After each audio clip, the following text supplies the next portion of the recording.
人石願いが新たに輝く星となる。光さす道となれ。シンクロ召喚飛翔せよスターダストドラゴン。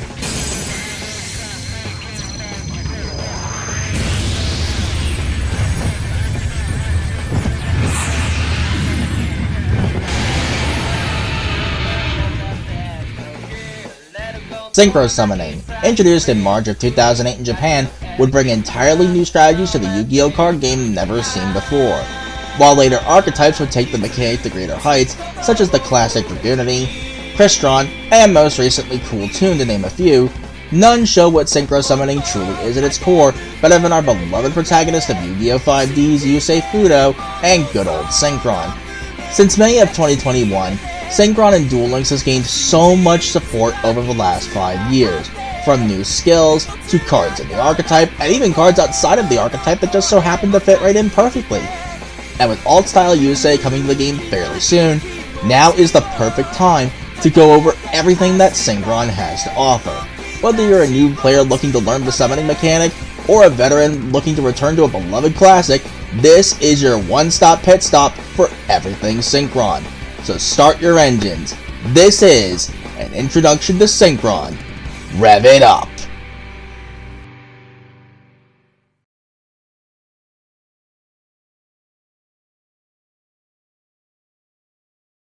Before we cover anything else, we need to answer one core question. How does Synchron work as a deck? How do its cards work together? Well, it's quite simple actually. When it comes to the main deck, the monsters by themselves in terms of raw stats are not very impressive. After all, the iconic junk Synchron only has 1300 attack points and 500 defense points. If it comes to a straight up brawl, these guys are losing pretty much every time. Instead, by combining their forces and bringing out powerful Synchro monsters from the extra deck, their true potential really shines.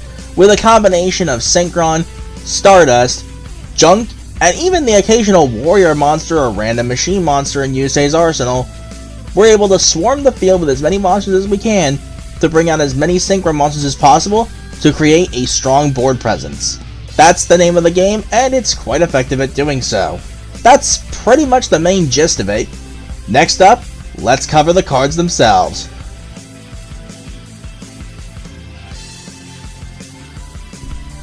Starting off the main deck, we have the classic of classics and one of the most beloved tuners of all time, Junk Synchron, a level 3 dark attribute warrior type monster whose effect reads: when this card is normal summoned, you can target one level 2 or lower monster in your graveyard, special summon that target in defense position, but negate its effects.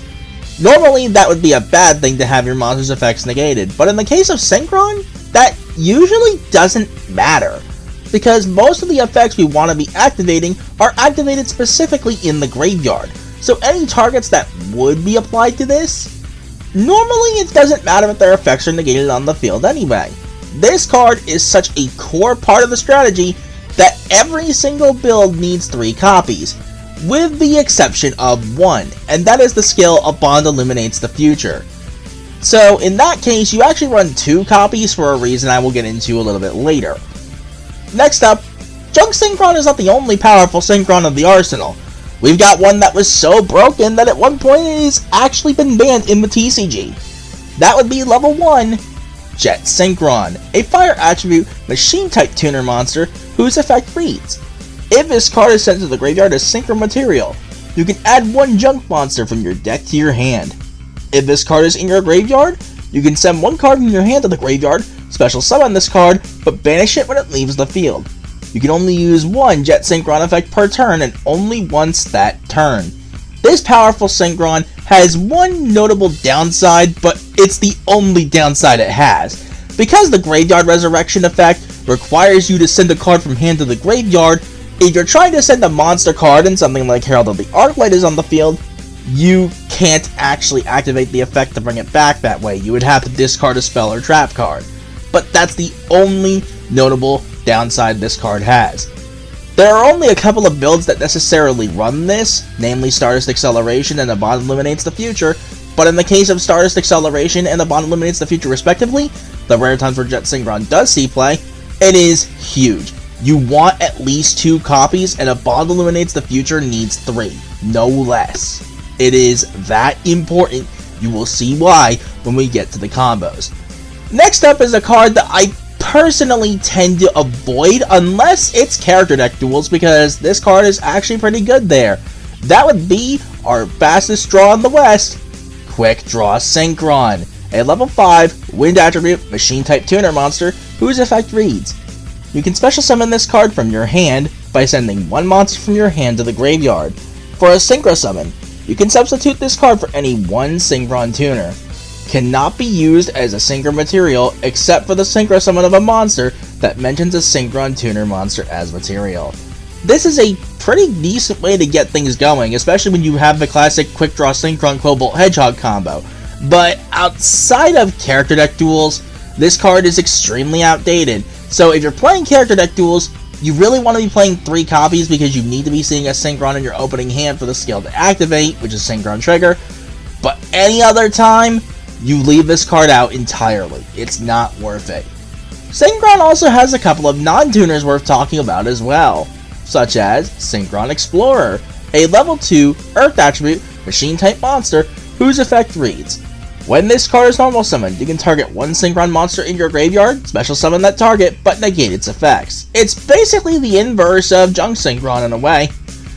But with that said, it's only really useful in one particular skill, and that is a Bond Illuminates the Future. That is the one place where we play 1 copy because it is fairly easy to search.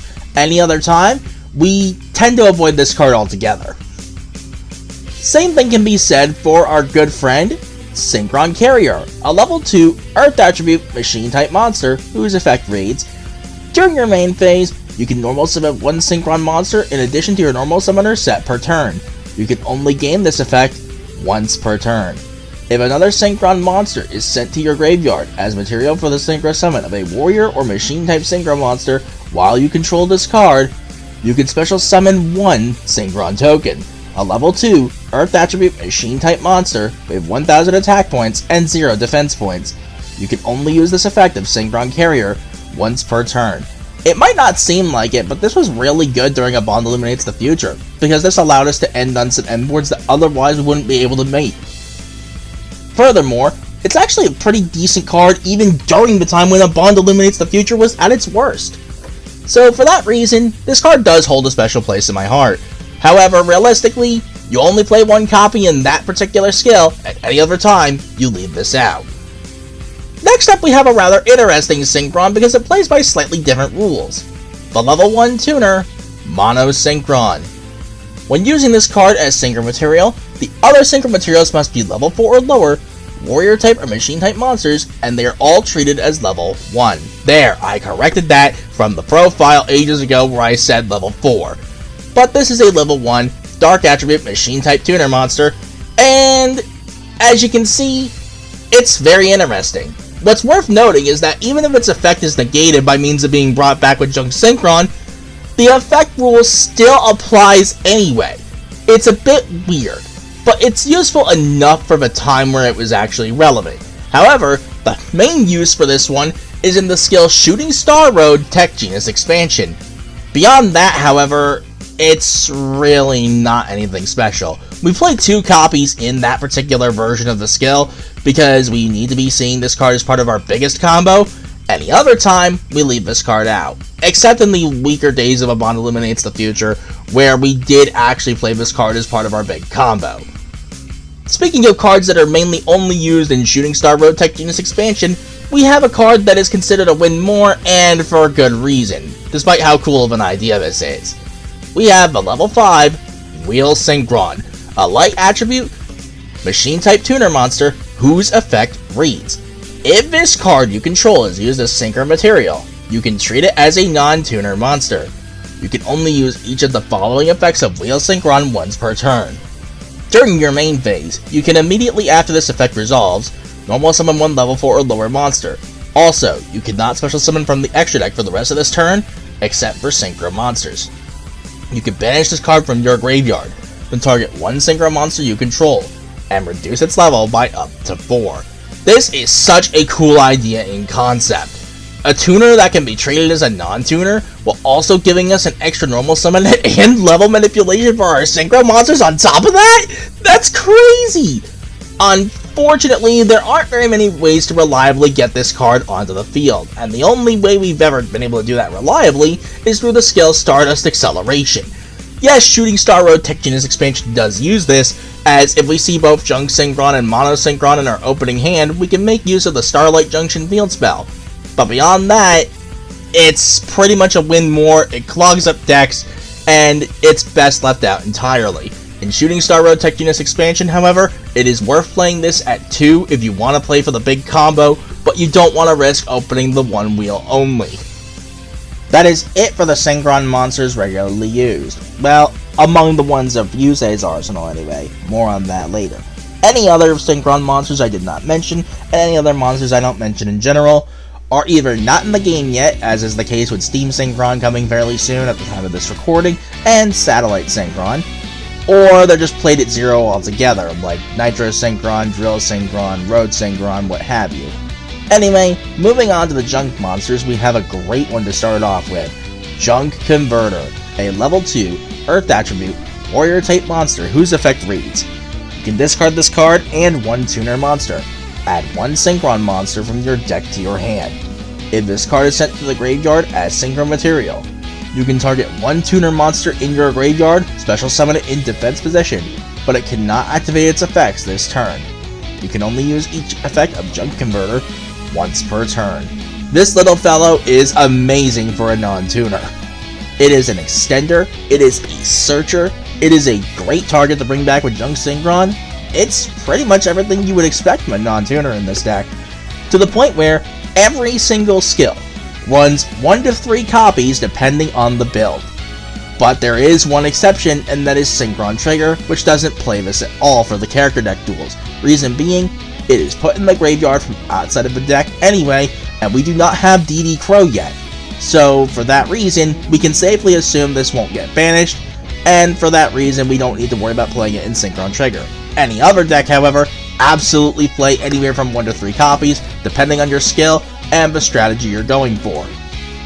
Next up, we have an old classic that nowadays doesn't see play, but is worth talking about from its past in Shooting Star Road.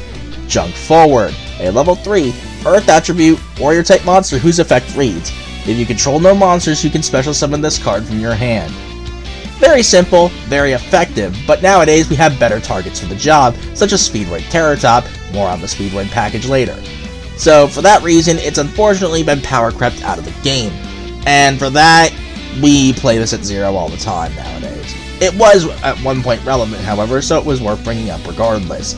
Speaking of cards that were at one point relevant, if you're a beginner player looking to learn Synchron by using the Shooting Star Road skill as your first skill, these 2 cards coming up are great choices to learn with. First up is Junk Changer, a level 3, Earth attribute, warrior type tuner monster whose effect reads: you can only use the following effect of Junk Changer once per turn. If this card is normal or special summoned, you can target one junk monster on the field that activate one of these effects, either increase its level by 1 or reduce its level by 1.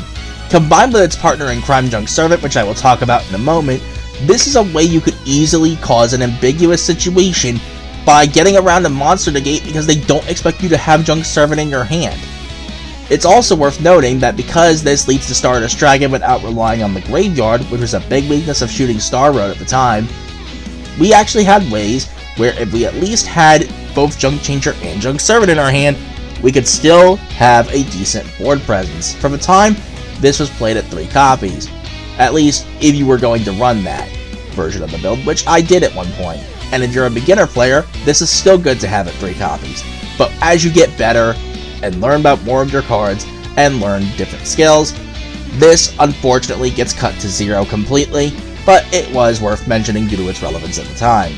Next up, we have its partner in crime as mentioned, Junk Servant, a level 4, Earth attribute, warrior type monster whose effect reads: if you control a junk monster, you can special summon this card from your hand. Very simple, comes up more often than you might think, and it's not a once per turn either. As mentioned with Junk Changer, it can be combined together to create a very ambiguous mix-up that, at the time, players were not ready for. So, once again, if you are a beginner player, this is played at 3 copies if you are looking to learn the basics of Synchron and getting to Stardust Dragon. But as you get better at the game, you cut this card out to 0 completely. A bit unfortunate, but hey, it was relevant for a point in time, so it was worth mentioning. Same thing can be said for the last of the junk monsters I'm going to be talking about, Junk Anchor, a level 2 Earth Attribute Warrior type tuner monster whose effect reads: for a Synchro summon, you can substitute this card for any one Synchron tuner monster.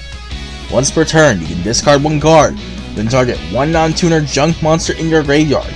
Special summon that target, and if you do, immediately after this effect resolves, Synchro summon 1 Synchro monster that mentions a Synchron tuner monster as Synchro material, using that monster and this card only. These Synchro materials are banished instead of being sent to the graveyard. So this could actually create some interesting follow-ups with the original Shooting Star Road skill back in the day. Being able to just turn a Junk Warrior in your graveyard into a Junk Archer on a follow-up turn is very interesting. It was a very cool interaction for its time, and it came up more often than you might think. Nowadays, however, yeah, it's played at 0 copies. There's no point to this thing. Again, it was relevant at one point in time, so it was worth mentioning anyway. I would go over Stardust monsters next, but unfortunately there are only 2 in the game right now, and both of them are played at 0 copies, so there's really no point to that, unfortunately. However, I do have some warrior and machine type monsters to talk about among Yusei's arsenal that at one point have been really useful or could theoretically have had a tactical use. Of course, however, before we get to that, I want to mention the classic, Speed Warrior, a level 2 wind attribute warrior type monster whose effect reads: once per battle phase, if this card was normal summoned this turn, except during the damage step, you can make its attack points become double its original attack points until the end of the battle phase. Yeah, this is played at 0 copies for a reason, but at the very least, this card could be used as a discard for a Bond Eliminates the Future to search for Junk Synchron. Yeah, that's a thing this could do, I guess, but realistically you don't bother with this. It was just nice to mention Speed Warrior, as he's a very iconic monster among Yusei's lineup. As for warrior monsters that do see play, we have Doppel Warrior, a level 2 dark attribute warrior type monster whose effect reads: when a monster or monsters is special summoned from your graveyard, except during the damage step, you can special summon this card from your hand. If this card is sent to the graveyard as Synchro material, you can special summon 2 Doppel tokens that are level 1 dark attribute warrior type monsters with 400 attack points and 400 defense points, and they must be summoned in attack position. Doppel Warrior, for its time, was a very powerful card in a Bond Eliminates the Future if you were playing that particular combo with Jet Synchron and Doppel Warrior. In fact, I still use that on a Bond Eliminates the Future to this day. However, in any other particular skill, yeah, we play this at 0 copies for a reason. It's a bit of an oddball to work around, and it's also not exactly searchable, so we can't make this consistent. It's also worth noting, however, because this is a when a monster is special summoned from your graveyard, this can actually miss timing. That has actually costed me a game before. Still annoyed about that, by the way. But yes, with Doppel Warrior you play about 2 copies because any more than 1 in your opening hand can clog up your hand, but you still want to see it for the big combo in a Bond Eliminates the Future specifically. Any other build, don't bother with this card. Next up, we have one that is sometimes seen in character deck duels, but beyond that, it's not worth mentioning. Rush Warrior, a level 2 wind attribute warrior type monster whose effect reads: during damage calculation, if a warrior synchro monster you control battles an opponent's monster, quick effect, you can send this card from your hand to the graveyard. Your battling monster's attack points become double its current attack points during that damage calculation only. You can banish this card from your graveyard, then target 1 Synchron monster in your graveyard and add it to your hand. Each effect of Rush Warrior can only be used once per turn. So, you might still see this sometimes as a one-of in Synchron Trigger, but usually we just don't play it at all in any skill whatsoever. It's worth mentioning, however, because again, you might see this on occasion in Synchron Trigger. After all, it was part of the default character deck for Yusei. Next up we have one that I love seeing in the graveyard, but hate seeing in the hand. Quillbolt Hedgehog, a level 2 Earth attribute machine type monster whose effect reads: if this card is in your graveyard, you can special summon this card, but banish it when it leaves the field. You must control a tuner monster to activate and to resolve this effect. This card is very well known in Starlight Drive as being part of how Herald of the Arclight is made when combined with Plague Spreader Zombie. Beyond that, however, you don't bother playing this card. It's added to your graveyard with the Synchron trigger skill by default anyway, and aside from that, we run the one copy in Starlight Drive, and that's it. Any other time, this is played at 0, because we really do not want this in our hand. Believe me, the amount of times I've had it in my hand anyway is infuriating. Last up, we have 2 other cards to talk about, one of which was due to its relevance in Shooting Star Road at the time, and one of which is because it's seen in character deck duels due to the skill Synchron Trigger. The first of which being a case of the latter, Tuning Mare, a level 1 light attribute machine type monster whose effect reads, this card can be treated as level 2 when used for a Synchro Summon. If this card is sent to the graveyard for a Synchro Summon, draw 1 card. It is worth noting, however, that the level 2 treatment does not apply if its effect is negated, so if you bring this back with Junk Synchron, it cannot be treated as a level 2 monster. Likewise, the same rule also applies for Wheel Synchron that I forgot to mention earlier. If its effect is negated, you cannot treat it as a non-tuner monster. Weird how Mono Synchron is the only one who can ignore the negation effect. But anyway, yeah, because of the fact that it's mentioned in the Synchron trigger skill as being put in the graveyard from outside of the deck anyway, it was worth bringing this card up, but play this at 0 at all times. Just saying. And lastly, one card that had a little bit of relevance during the Shooting Star Road days and sees relevance in Red Dragon Archfiend of all things. That being the level 1 Tuning Gun, a dark attribute, Fiend type tuner monster whose effect reads, you can target one face-up monster you control. That face-up monster is treated as a tuner monster this turn. You can only use this effect of Tuning Gun once per turn, and you can only attack with Synchro monsters during the turn you activate this effect. During either player's turn, when a card or effect is activated that targets exactly one Synchro monster you control, and no other cards, you can banish this card from your graveyard and negate the activation. This was targeting protection during a time where we really didn't have much of it, and for that reason, we still played it at 1 copy for a little while. But as, of course, things got a bit more consistent, as, of course, I personally just got better at the game, I cut this out of Synchron entirely. We no longer play this at any skill whatsoever. But hey, it was relevant for one point in time, so once again, it was worth bringing up anyway. That is it for the core monster lineup for the main deck for Synchron. Now we're moving on to the spell and trap lineup, starting with a classic. Tuning, a normal spell with the effect, add 1 Synchron tuner from your deck to your hand, then send the top card of your deck to the graveyard. This classic searcher for Junk Synchron that can also serve as a free Foolish Burial sometimes is, well, a classic for a reason. Of course, it can also screw you over sometimes, but that's neither here nor there. However, when it comes to the amount of copies you run, it actually depends on the skill you're running. I can't recommend a definitive number, except in Stardust Acceleration, where you unironically do run 0, because Synchro Overtake just does a better job anyway, at least in the context of the skill and the cards we run. Speaking of which, up next is Synchro Overtake, a normal spell with the effect, reveal 1 Synchro monster in your extra deck. Choose one of the Synchro materials mentioned on it and add to your hand or special summon that monster from your deck or graveyard. Also, you cannot special summon from the extra deck the turn you activate this card, except for Synchro monsters. You can only activate 1 Synchro Overtake per turn. So, this thing can be a little bit ridiculous sometimes.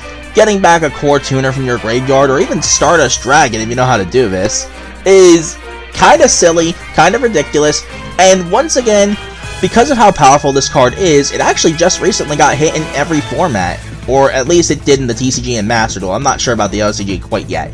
Anyway, regardless, over here in Duel Links, we run 3 copies in 2 specific skills, that being Stardust Acceleration and Starlight Drive. We run 0 copies in A Bond Illuminates the Future, and in any other skill, it's a varying number. It really depends on what skill you're running. I can't recommend a definitive number for this card either. This next one, however, is one that I can definitely recommend a definitive number for, after being paywalled by the selection box for so long. Well, it's now in the 7-shot main box, but for a while it was paywalled, which is a pain because this card is needed for a skill to work properly, and that is On your mark, get set, duel. Or if you're going by the Japanese name, riding duel acceleration. Nice attention to detail. Anyway, this continuous spell has the effect when this card is activated. If you control no other cards, you can add one Synchron monster from your deck to your hand. Once per turn during your standby phase, place one signal counter on this card. You can remove 2 signal counters from your field and send this face-up card to the graveyard. Draw 2 cards, then send 1 card from your hand to the graveyard. You can only activate one on your mark, get set, duel per turn. So, this thing basically gives you speed counters in the standby phase like Speed World does in the anime. Nice touch. And by removing 2 of your signal counters, you essentially get the Angel Baton effect. Again, really nice details. But here's the thing. By comparison to other means of searching Synchron monsters, this one is probably the weakest, because you have to control no other cards.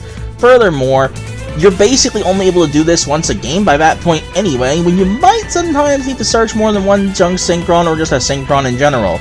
Not to mention, the amount of copies you run as a result is extremely limited. The only place where I can definitively recommend this card, at least right now, is in Stardust Acceleration, where it is searchable by the skill, and because of that, you only need 1 copy.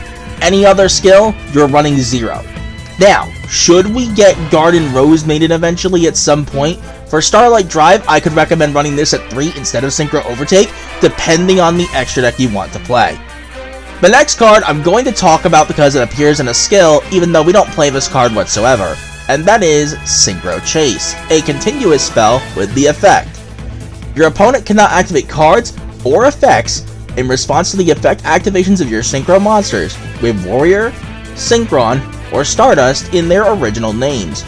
If you Synchro summon a Warrior, Synchron, or Stardust Synchro monster, you can target one monster in your graveyard, use its material, and special summon that monster in defense position. You can only use this effect of Synchro Chase once per turn. This continuous spell is very interesting because it can lead to some silly means of forcing stupid effects to resolve, such as the upcoming Satellite Warrior. Yeah, that's kind of ridiculous to think about. Furthermore, it comes up in the skill A Bond Illuminates the Future from outside of the deck via the skill's first effect, so there it is really good. Outside of that, however, I do not recommend playing this card in any main deck whatsoever, as it just clogs up deck building, it clogs up back row you might need for later, and it's just kind of a mess as a result. A bit unfortunate, but what can you do? Next up, we have a field spell of all things, Starlight Junction. This field spell has the effect, you contribute one tuner monster, special summon one Synchron monster from your deck with a different level than the tributed monster had on the field. During your opponent's turn, if you special summon a Synchro monster from your extra deck, whether by special summon or Synchro summon, target one card on the field and shuffle it into the deck. You can only use each effect of Starlight Junction once per turn. The main reason I bring this up is because this is required for a skill effect in Shooting Star Road Tech Genus Expansion, and for that reason alone, I only recommend the 1 copy in that skill, as bad as that skill is, I'll go over that later. Any other time, you do not play this card at all. There is a neat little use for this thing, but beyond that, not really worth it. And again, it's only in the one objectively awful skill. Now we move on to our one trap worth talking about because the other ones really aren't all special, and that is the trap Shooting Star, a normal trap with the effect. If a Stardust monster is on the field, target one card on the field and destroy that target. Pretty simple, pretty effective, but the main reason it's brought up here is because it comes up in 2 skills, that being Starlight Drive and Synchron Trigger, which is where this gets placed from outside the deck, so once again we don't actually play this card properly, but hey, it is nice to note because it does come up in 2 specific skills. Before we start going over the extra deck, I'm going to talk about some staple cards you can use for deck building. What are staple cards? Basically generic cards you can throw into pretty much any deck if you have the chance, at least if the skill allows you to. First up, we're looking at one that Yusei himself actually used, another tuner monster, Effect Veiler, a level 1, light attribute, spellcaster type monster whose effect reads, during your opponent's main phase, quick effect. You can send this card from your hand to the graveyard, then target one effect monster your opponent controls. Negate the effects of that face-up monster your opponent controls until the end of this turn. This is a really classic hand trap, and for good reason. It's a quick blanket disruption that can sometimes be all you really need, but in the case of Synchron, because we have Junk Converter and because this is a tuner, this card can serve multiple purposes, so it is worth considering it at least 2 copies most of the time, but the actual number you'll be running really depends on the skill you're using. The only time where I can definitively recommend 3 is Starlight Drive, because you need 7 tuners for the skill to be able to activate in the first place, and this is one of your best options. Now, if you do not have effect veilers, or at least not enough of them, your next best thing would happen to be Ghost Mourner and Moonlit Chill, a level 3 wind attribute zombie type tuner monster whose effect reads: if your opponent special summons a monster or monsters face up, except during the damage step, you can discard this card, then target one of those face up monsters, negate its effects until the end of this turn. Also, if that face up monster leaves the field this turn, its controller takes damage equal to half of its original attack points. You can only use this effect of Ghost Mourner and Moonlit Chill once per turn. So, this particular hand trap has a neat little niche over Effect Veiler.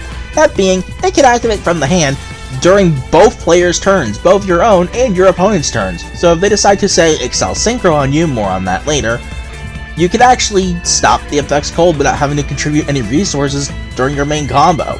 Unfortunately, this only works on special summon monsters, so if you need to choke a normal summon, it may already be too late, because if you have Ghost Mourner, that's not going to cut it. So it's really just a budget option and nothing more, but it is still a decent budget option. The next one is a selection box paywalled hand trap, but is really good to consider depending on the format.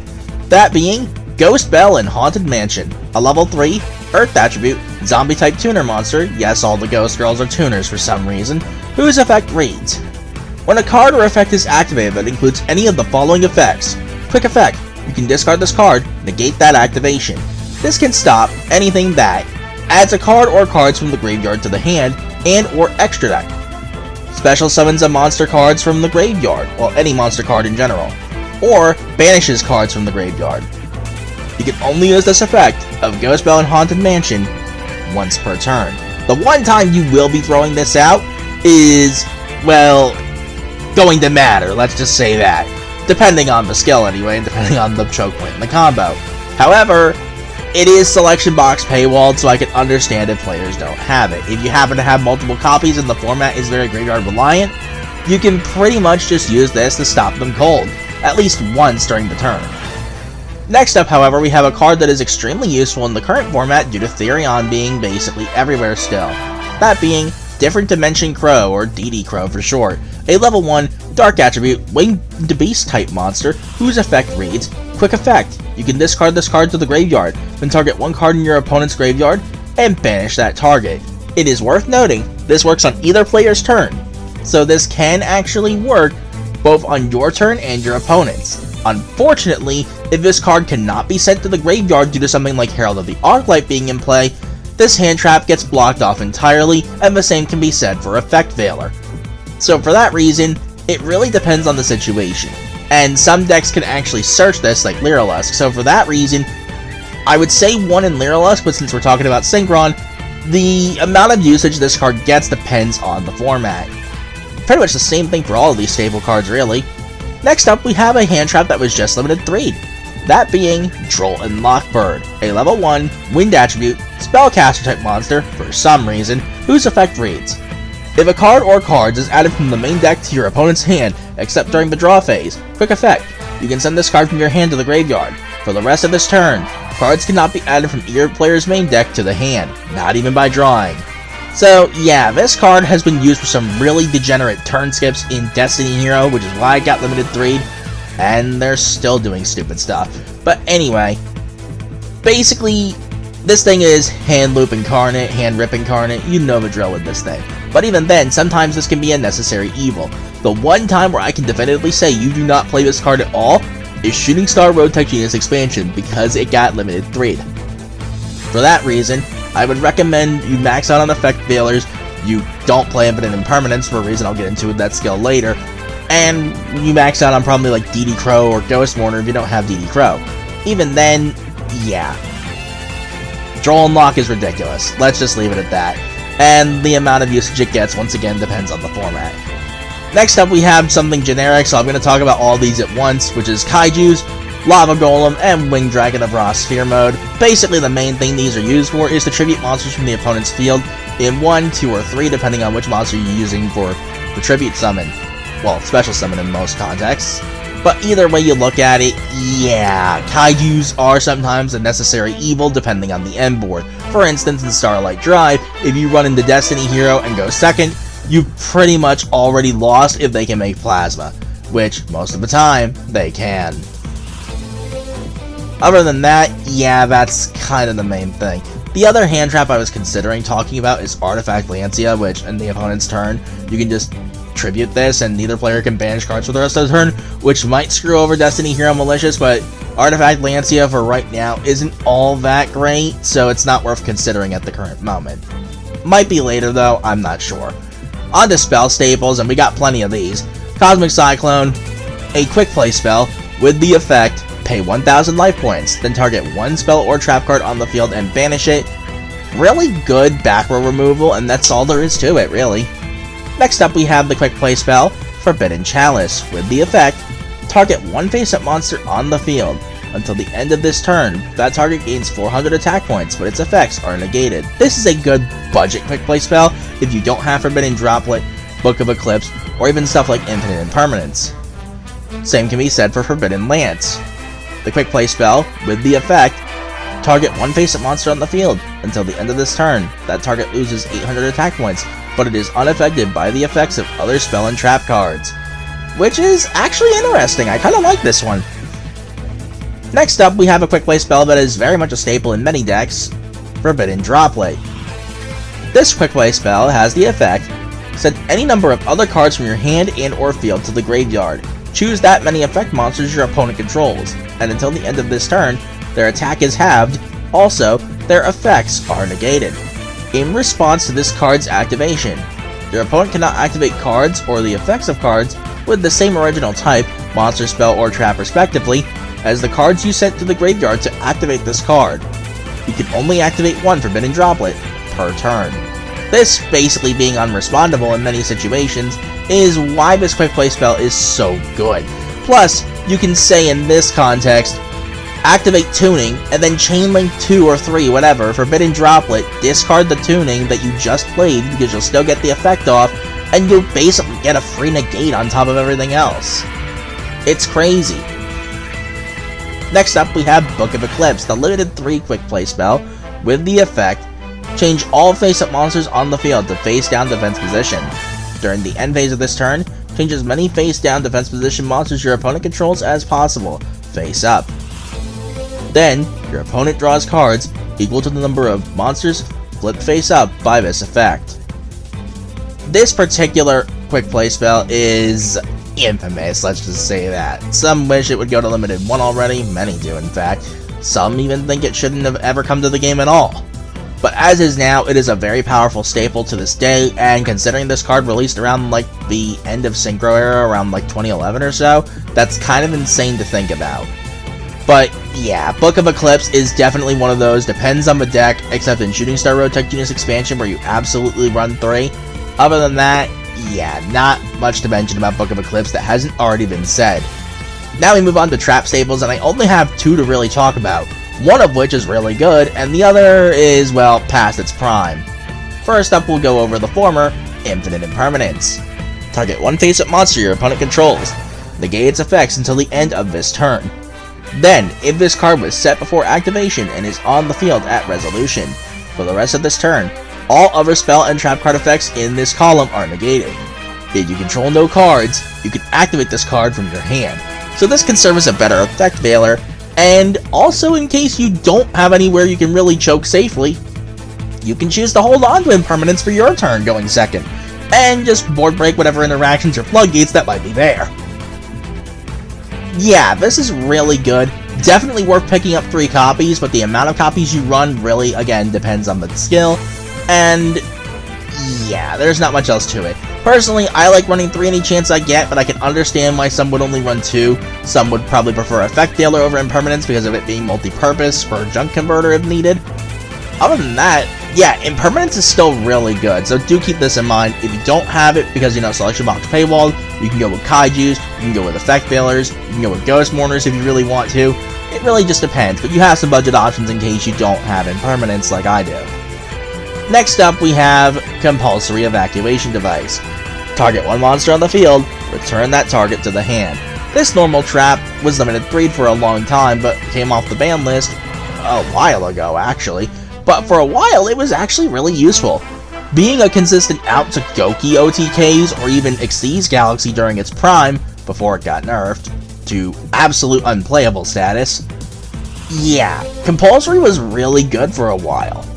And not much else to say about it. Of course, nowadays, it's outclassed, but back then, hey, it was pretty good, so it's worth bringing up even though it doesn't see play anymore. Anyway, that is it for everything as far as Yusei's lineup for cards and staples in the main deck. Now, we're going over the extra deck.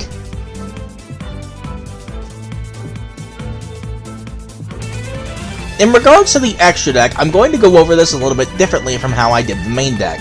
Because most Synchro monsters in Yusei extra decks are one-ofs anyway with very specific exceptions, 2 of them to be exact, I'll go over that later. Instead, what I am going to do is mention which skills I recommend these Synchro monsters for, and if they require multiple copies or recommend multiple copies, the few that do, I will bring those up then. For now, let's get right to it, starting with Yusei's signature ace, where Clustering Wishes will become a new shining star.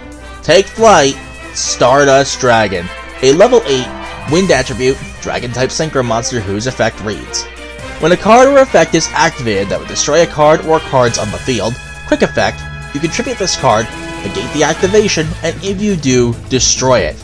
During the end phase, if this effect was activated this turn, and was not negated, you can special summon this card from your graveyard. This iconic synchro monster has withstood the test of time for the longest time of a TCG, and for a very good reason. Free destruction protection that can come back during the end phase of the turn if it activated successfully? Yeah, that's really good, especially considering you can cheat this out in basically anything with Starlight Road, although in Duel Links that's not worth mentioning. Regarding Duel Links, however, this synchro monster is the core of every single one of Yusei's major skills.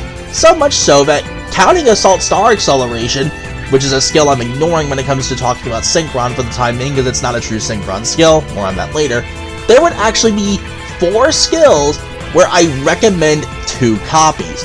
As mentioned, Assault Star Acceleration, but for Synchron, there is the original Shooting Star Road Tech Genius Expansion, and Starlight Drive. You'll sometimes see 3 copies in Starlight Drive. Trust me, if you're playing Synchro Overtake and revealing Shooting Star Dragon as an Overtake target, more on that later, you don't need more than 2 Stardust Dragons in your extra deck. That's just overkill at that point. Just saying. Next up, we actually have the manga counterpart to Stardust Dragon, that being Stardust Spark Dragon, a level 8 light attribute dragon-type synchro monster whose effect reads: once per turn, quick effect. You can target one face-up card you control. Once during this turn, it cannot be destroyed by battle or card effects. Very interesting tech we used to use back in the Dragoonity days, back when extra deck stuff was fairly limited. But nowadays, it's character deck duels exclusive, as far as, getting any value out of it. So just put it in Synchron Trigger and don't bother with anything else.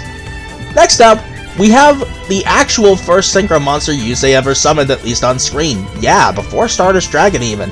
Good old Junk Warrior, a level 5 dark attribute warrior type synchro monster whose effect reads: if this card is synchro summoned, it gains attack points equal to the total attack points of all level 2 or lower monsters you currently control.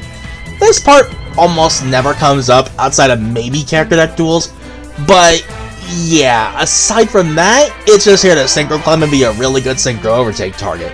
So much so, there are actually 2 skills where I do recommend 2 copies.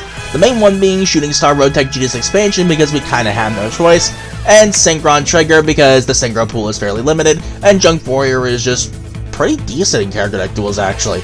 Well, when you're not swinging for game by pushing with 2 attacks from this next synchro monster, that is. Good old Nitro Warrior, a level 7 fire attribute warrior type synchro monster whose effect reads: once during each of your turns, if you've activated a spell card this turn, this card gains 1000 attack points during the next attack this turn involving this card, during damage calculation only. If this attacking card destroys an opponent's monster by battle. After damage calculation, you can target one face-up defense position monster your opponent controls. Change that target to attack position. Then, this card can make a second attack in a row on that monster. It's a pretty interesting way to push the offensive with Yusei in character deck duels where otherwise he wouldn't really be able to consistently. It's a nice tech. Beyond that, however, don't bother. Just leave this in Synchron Trigger and don't worry about using it anywhere else. Kind of a shame, because Nectar Warrior looks really cool. Just saying. Next up, we have an alternative level 7 from Yusei's lineup, this one requiring Junk Synchron instead of Nitro Synchron. And I'm not talking about Junk Berserker, that card is terrible. I mean the one that's actually really good, Junk Archer, a level 7 Earth attribute warrior synchro monster whose effect reads: once per turn, you can target one monster your opponent controls. Banish it. The banished monster returns to the opponent's field in the same battle position during the end phase of this turn. So this can get around a problematic threat for a turn without having to outright get rid of it.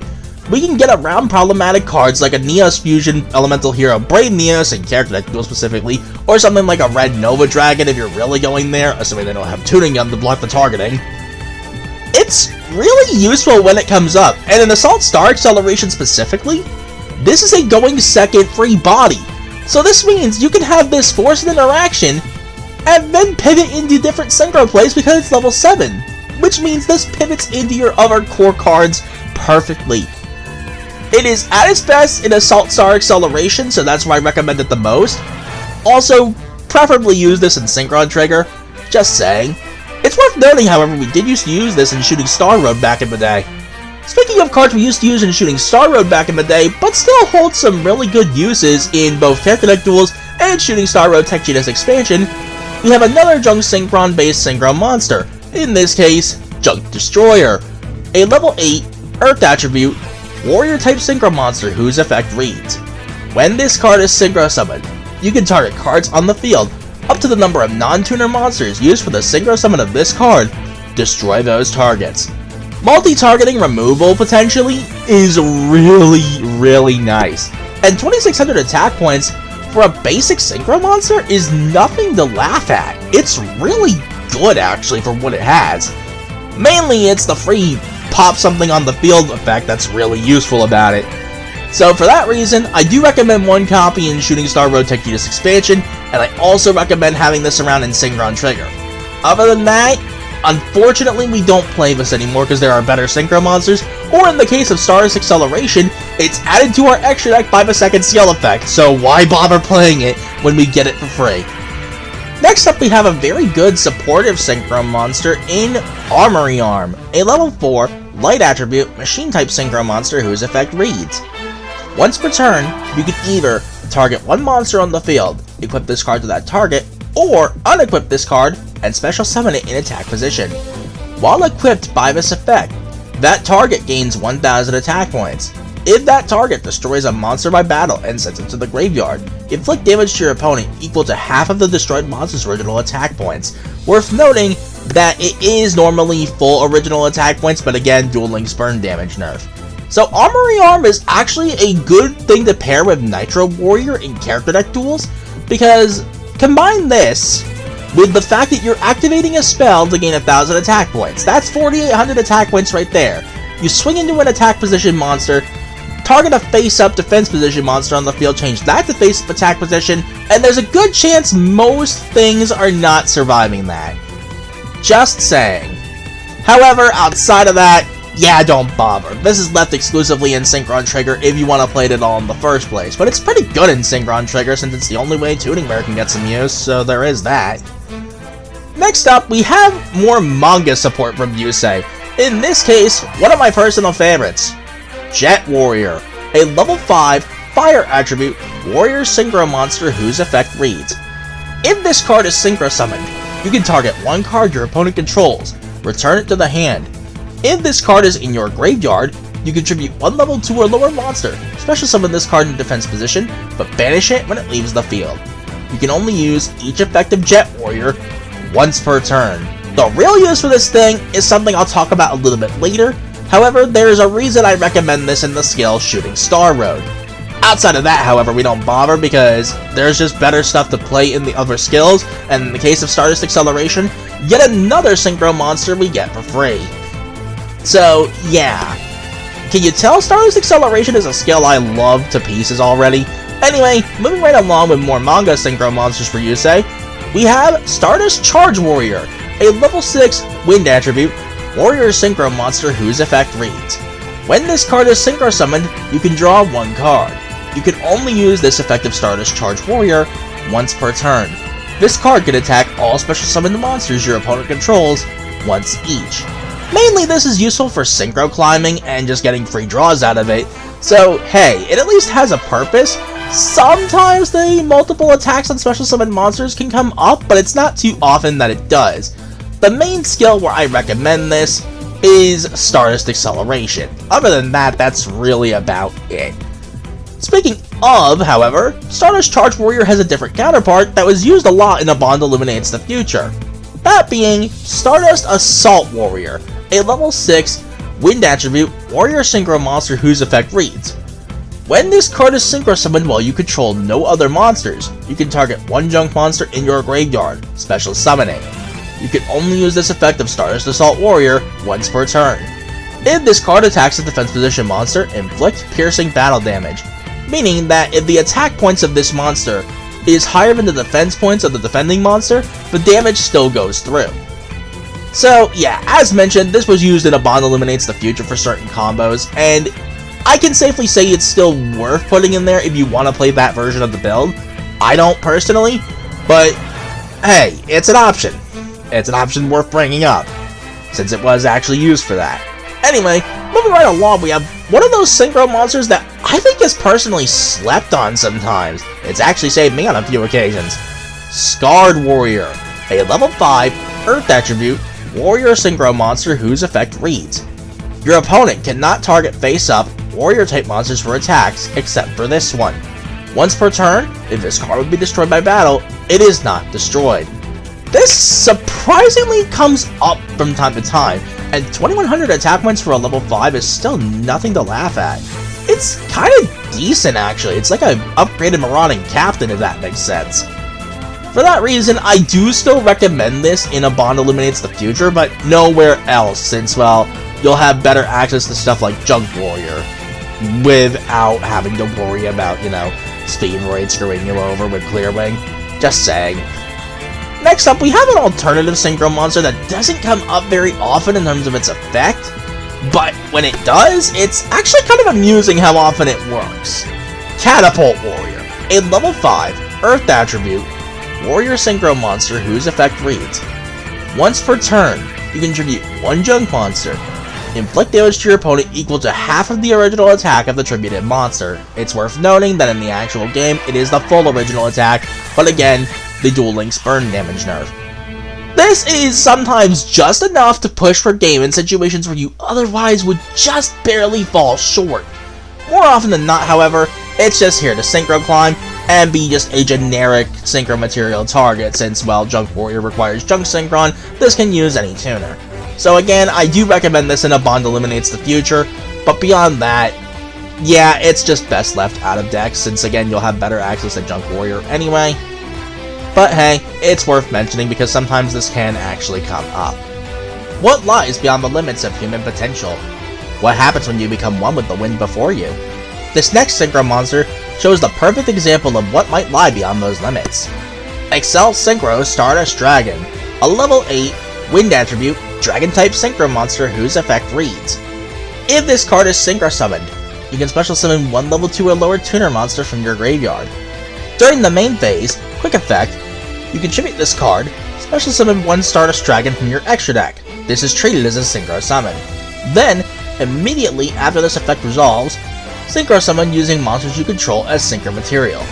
For the rest of this turn, the monsters Synchro summoned by this effect are unaffected by your opponent's activated effects. You can only use each effect of Excel Synchro Stardust Dragon once per turn. This card is amazing. It's worth noting, you do not have to use the Stardust Dragon for a Synchro summon. And doing so this way, this means that both the Stardust Dragon and whatever Synchro monster you Synchro summon are both unaffected by activated effects from your opponent that turn. Only activated effects, however.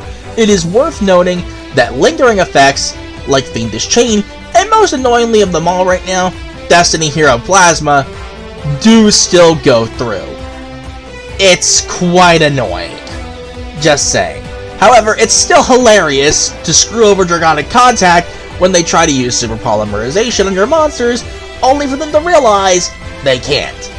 For that reason, it is worth including in every single one of Yusei's skills. It is just that good, with one exception, and that is Starlight Drive, because we really don't have the room for this thing, and it also contradicts the M-words we try to make.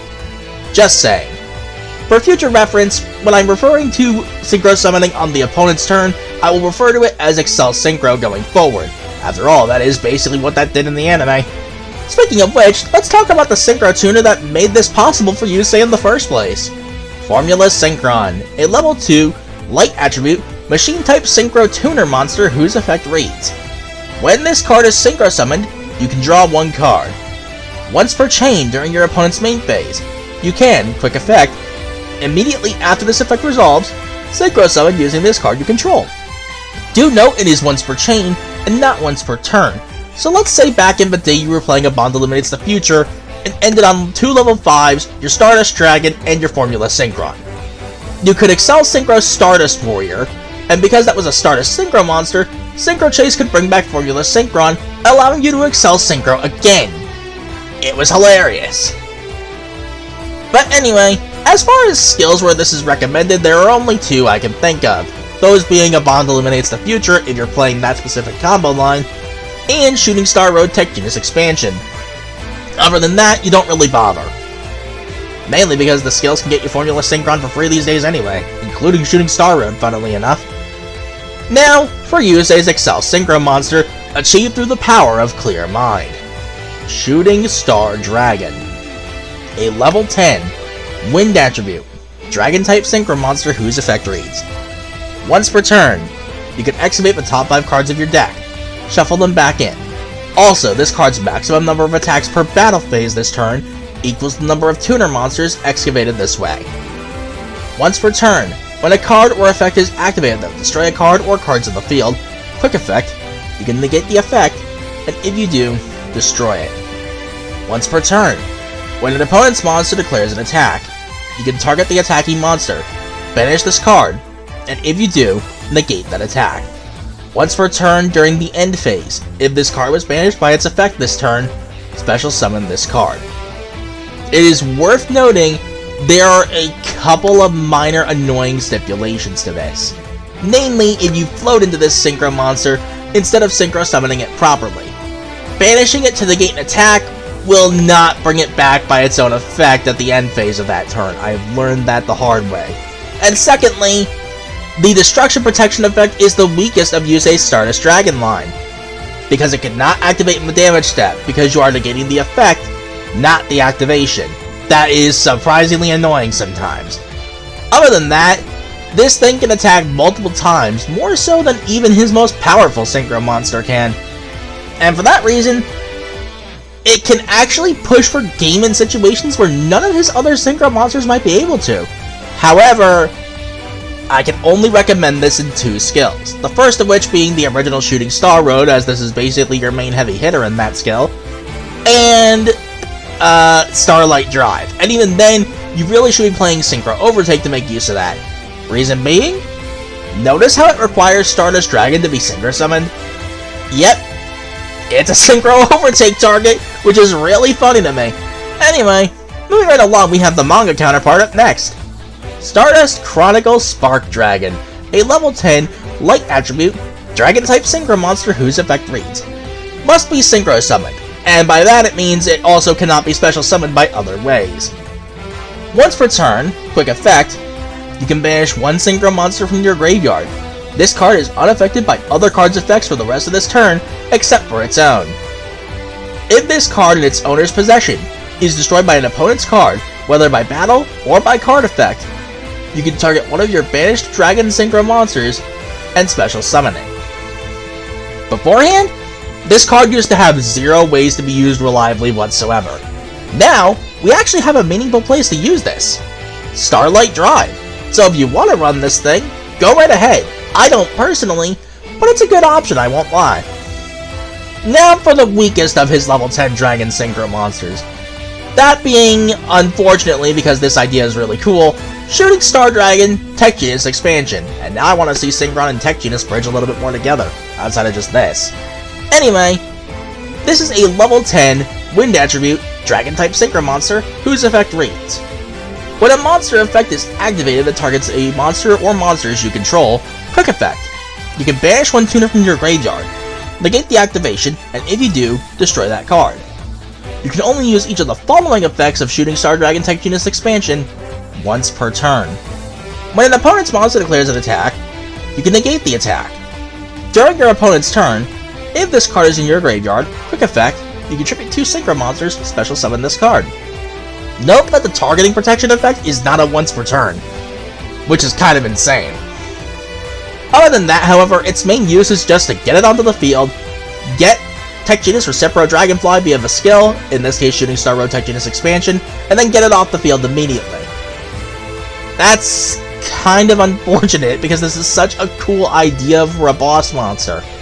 Unfortunately, due to this, the only skill where I can recommend this is Shooting Star Road Tech Genus Expansion, pretty much because you have to use this to make the most out of your end board. Next up, however, we have a really good level 10 Synchro monster in Yusei's arsenal. Modern support to be precise. Stardust Warrior, a level 10 Wind Attribute Warrior-type Synchro monster whose effect reads: if your opponent would special summon a monster or monsters, quick effect, you can tribute this card, negate the summons, and if you do, destroy those monsters. During the end phase, if this effect was activated this turn, and was not negated, you can special summon this card in your graveyard.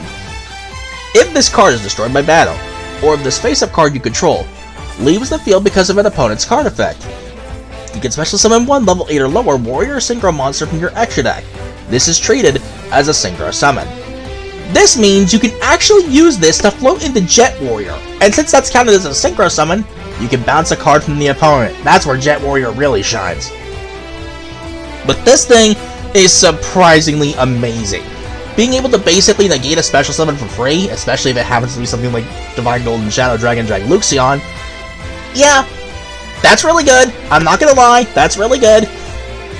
Interestingly, due to this, there's quite a few skills where I can recommend this. The main one being, of course, Shooting Star Road, the original. A bond eliminates the future, and that's weirdly it? Oh, and Starlight Drive too, yeah, because Starlight Drive, level 10 toolbox, this thing is basically perfect for it. And to make matters even better, Stardust Acceleration gives you this thing for free as well. What were they thinking? Oh man. But yeah, 3 skills where this is really good. I'd put this in Shooting Star Road Tech Genus Expansion if the skill wasn't so garbage about its restrictions. More on that later. But now, for Yusei's ultimate monster. Him at his absolute peak. Through the power of Overtop Clear Mind and Limit Over XL Synchro. The Evolution of Light. Shooting Quasar Dragon. A level 12 Light Attribute Dragon-type Synchro monster whose effect reads: must be Synchro summoned and cannot be special summoned by other ways. Can attack a number of times each battle phase, up to the number of non-tuner Synchro monsters used for its Synchro summon. Once per turn, when a card or effect is activated, quick effect, you can negate the activation, and if you do, destroy it. When this face-up card leaves the field, you can special summon one Shooting Star Dragon from your extra deck. This thing is Yusei at his full power, and it's very clear why. Being able to attack guaranteed up to twice, sometimes even more than that depending on the situation, is crazy. 4,000 attack and defense naturally, which is insane, an Omni Negate, and it has a float effect that on very rare occasions can actually come up. It's difficult to get out, don't get me wrong, but it is extremely powerful.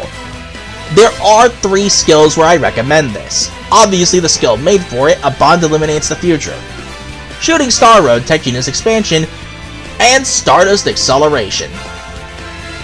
Yeah, this thing is a powerhouse for a reason. Just saying. With all of Yusei's Synchro monsters now covered, among the ones that are worth it and actually in the game anyway. Up next we have the monsters outside of the Synchron archetype that happen to fit in a Synchron extra deck perfectly. Starting off, we have, for character deck duels, Dark and Dragon, a level 8 Dark attribute, Dragon type Synchro monster whose effect reads: once per turn, you can target one monster your opponent controls. This card loses exactly 500 attack and defense points, and if it does, send that target to the graveyard. This can help get around some problematic stuff like Neos Fusion and occasionally Hollowed Life Barrier if you have to deal with that, at least for that turn. But outside of character deck duels, yeah, don't bother, just leave this in Synchron Trigger and that's it. Next up, however, we have a really good Synchro monster that fits in Synchron combos perfectly, and to this day, despite being out for so many years now, nobody reads this effect. Crystal Wing Synchro Dragon, a level 8 Wind attribute, Dragon type Synchro monster whose effect reads: once per turn, when another monster's effect is activated, quick effect, you can negate the activation, and if you do, destroy that monster. And if you do that, this card gains attack points equal to the destroyed monster's original attack points until the end of this turn. If this card battles an opponent's level 5 or higher monster, during damage calculation, this card gains attack points equal to the current attack points of the opponent's monster it is battling during that damage calculation only. Note that that is not a once per turn effect. Yeah, Crystal Wing is just Crystal Wing. If you know, you know. It's so good that the only skill where I cannot recommend this thing is the one skill where we literally cannot play it in the first place. Shooting Star Road Tech Genius Expansion. Any other skill, you absolutely play this thing. It is just that good. Next up, we have its weaker counterpart that's still fairly useful sometimes. Clearwing Synchro Dragon, a level 7 Wind attribute, Dragon type Synchro monster whose effect reads: once per turn, when another level 5 or higher monster activates its effect on the field, quick effect, you can negate the activation, and if you do, destroy it. Once per turn, when a monster effect is activated that targets one level 5 or higher monster on the field, and no other cards, quick effect, you can negate the activation, and if you do, destroy it. If this card's effect destroys a monster, this card gains attack points equal to the destroyed monster's original attack points until the end of this turn. So while not as consistent at negating monsters as Crystal Wing, it has access to two different types of negates, including targeting protection, which can come up from time to time. However, the only skill where I can consistently recommend this thing is Stardust Acceleration, but it is pretty good in there and it does come up from time to time in case we get hand trapped. It's also worth noting, if you don't have Formula Athlete Dawn Dragster, this is a great free-to-play alternative, so do keep that in mind. Next up, we're still on the Speed Raid archetype, but with a Synchro monster I still use in Shooting Star Road to this day. It's quite useful. High Speed Raid Hagoida, a level 5 Wind attribute, Machine type Synchro monster whose effect reads: during either player's turn, you can tribute this card, increase the levels of all monsters currently on the field by 1 until the end of this turn. If this card is in your graveyard, and you control a Speed Raid tutor monster, you can special summon this card. Also, you cannot special summon monsters for the rest of this turn, except for wind monsters. You can only use this effect of High Speed Raid Hagoida once per turn. So Hagoida is really good in the Speed Raid package for Shooting Star Road, especially since Car Turbo is very easily splashable in the combo line. For that reason, I do recommend it in the original Shooting Star Road, but any other skill, I would say don't bother.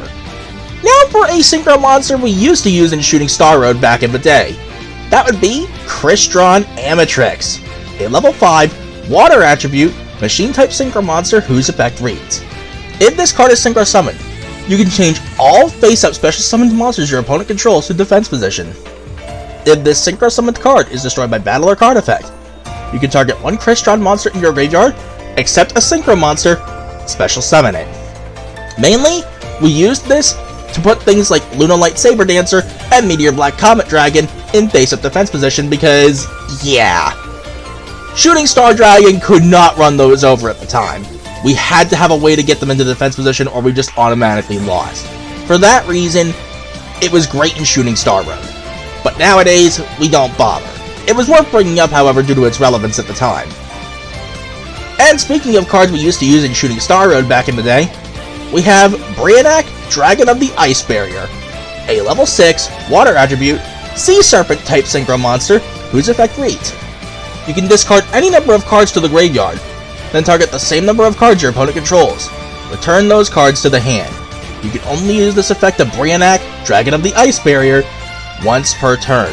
Fun fact, before this errata, this used to be able to target any cards on either field multiple times a turn, so you could scout out interactions. It was dumb.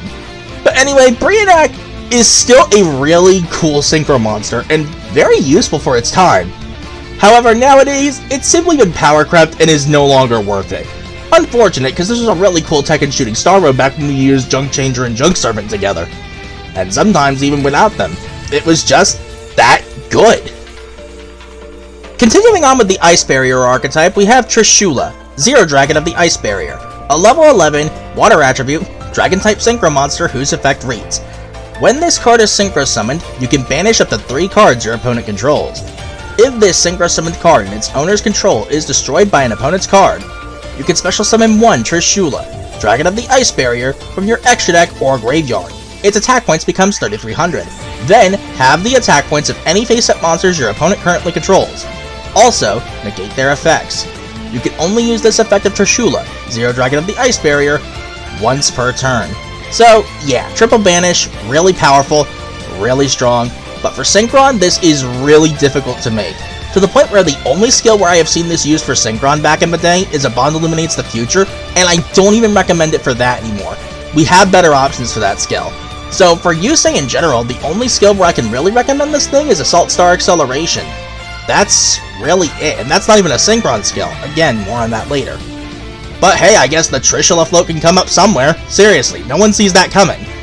Speaking of which, up next, Trishula, Dragon of the Ice Barrier, a level 9, water attribute, Dragon-type synchro monster whose effect reads: when this card is synchro summoned, you can banish up to 1 card each from your opponent's hand, field, and graveyard. The card in the hand is chosen at random.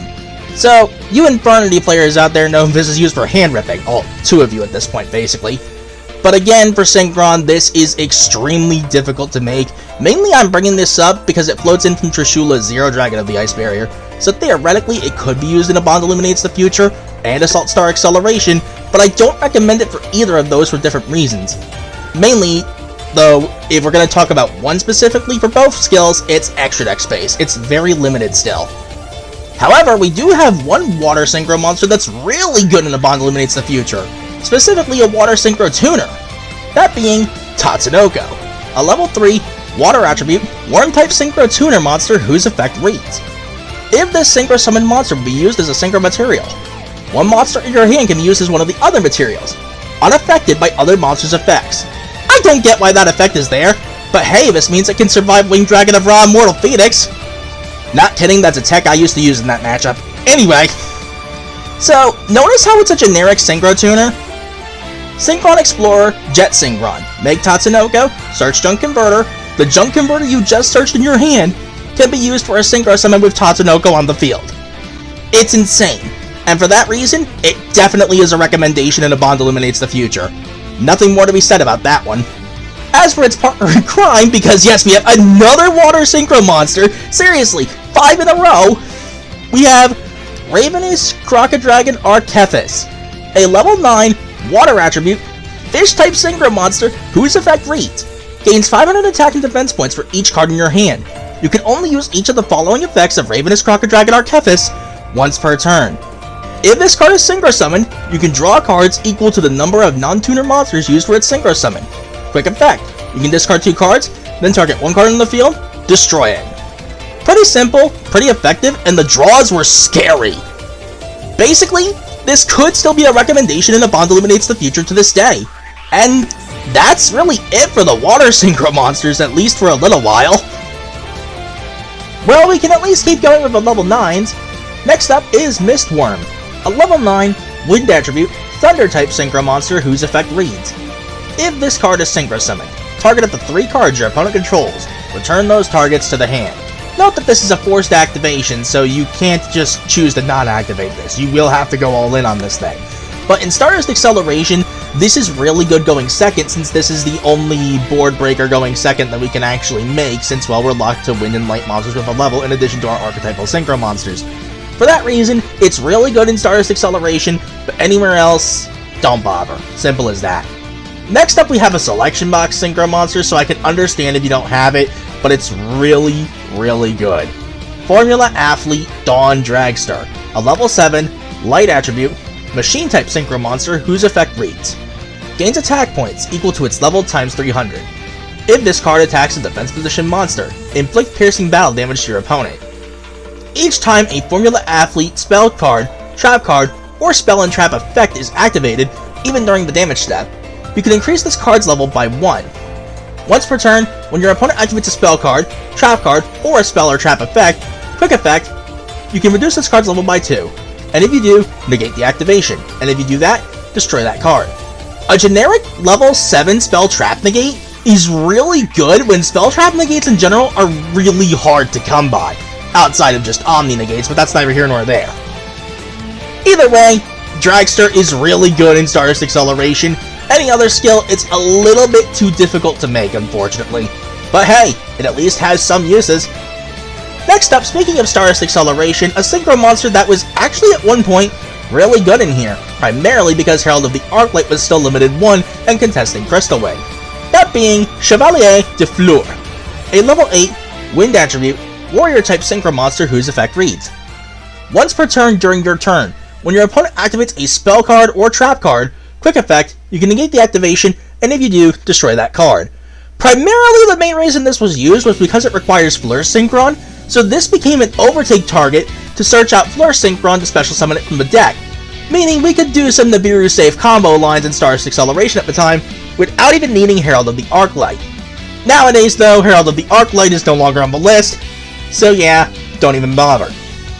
Speaking of Herald of the Arclight, it is up next. We got Herald of the Arclight, which is a banned card in every other format, put it to you that way. It's a level 4, light attribute, fairy type synchro monster, whose effect reads: any monster sent from the hand or main deck to the graveyard is banished instead. When a spell card, trap card, or monster effect is activated, quick effect, you contribute this card, negate the activation, and if you do, destroy that card.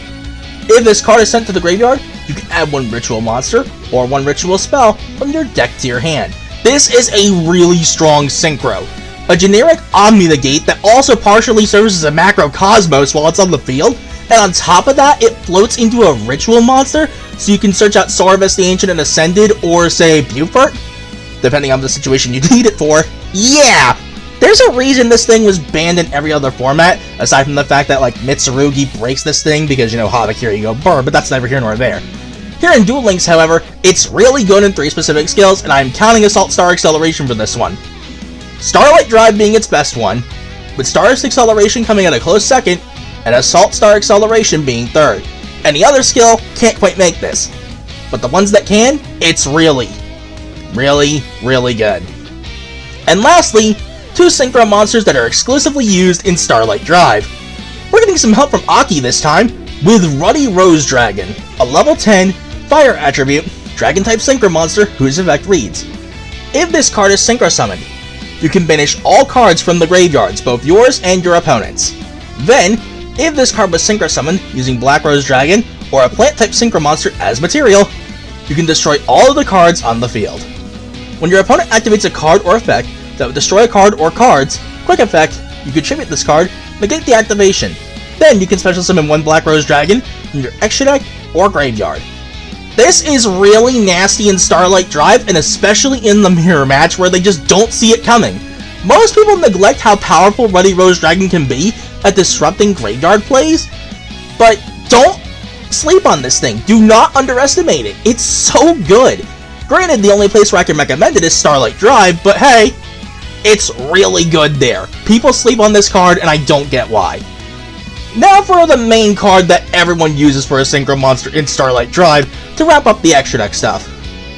That being Supreme Sovereign Changying, Sword Soul Supreme Sovereign Changying to be exact, a level 10 water attribute worm type synchro monster whose effect reads: for each banished card, this card gains 100 attack and defense points, and monsters your opponent controls lose 100 attack and defense points.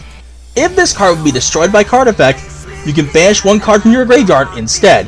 If a card or cards is banished, except during the damage step, you can banish 1 card each from both your opponent's field and their graveyard. you can only use this effect of Sword Soul Supreme Sovereign Changing once per turn. Worth noting, if you can only banish from the field or graveyard, Changing's effect cannot activate. You have to be able to banish from both. And since this is non-targeting removal, yeah, Changing is amazing in Starlight Drive. It's kind of a staple at that point. So, definitely play it in Starlight Drive. Anywhere else, don't really bother, but Changing is just one of the best level 10 synchros in the game for a reason. That is finally it for everything in the extra deck. It's finally time to start going over the skills and deck combos.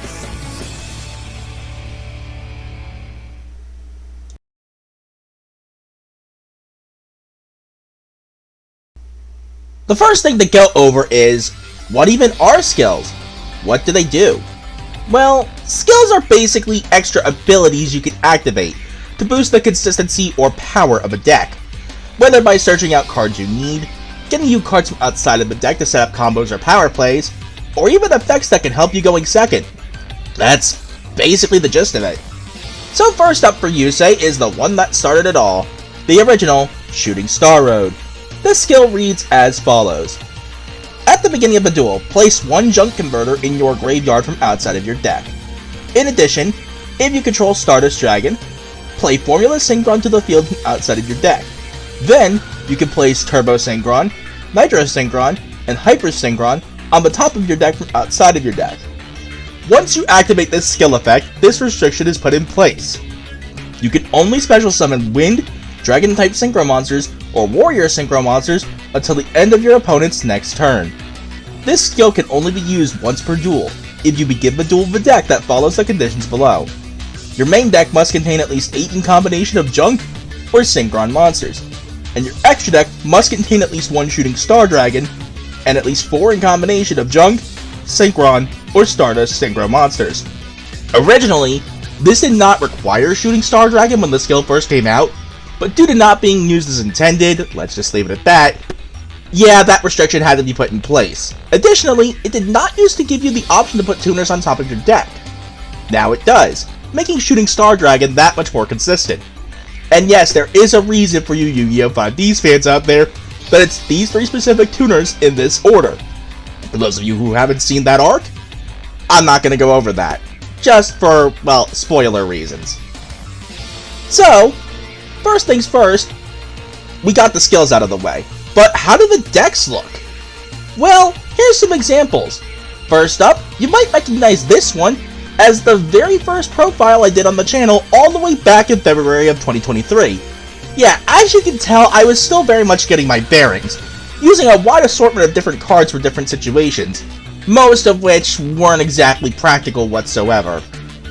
Yeah, if you can't tell, I was still very much not exactly under the idea of complete consistency, more like covering more situations than I felt like nowadays would be worth it. Of course, we still had powerful cards like Compulsory Evacuation Device as an out to Galaxy Eyes Goki back then. You may notice that I have Salaman Great Phalanx in here.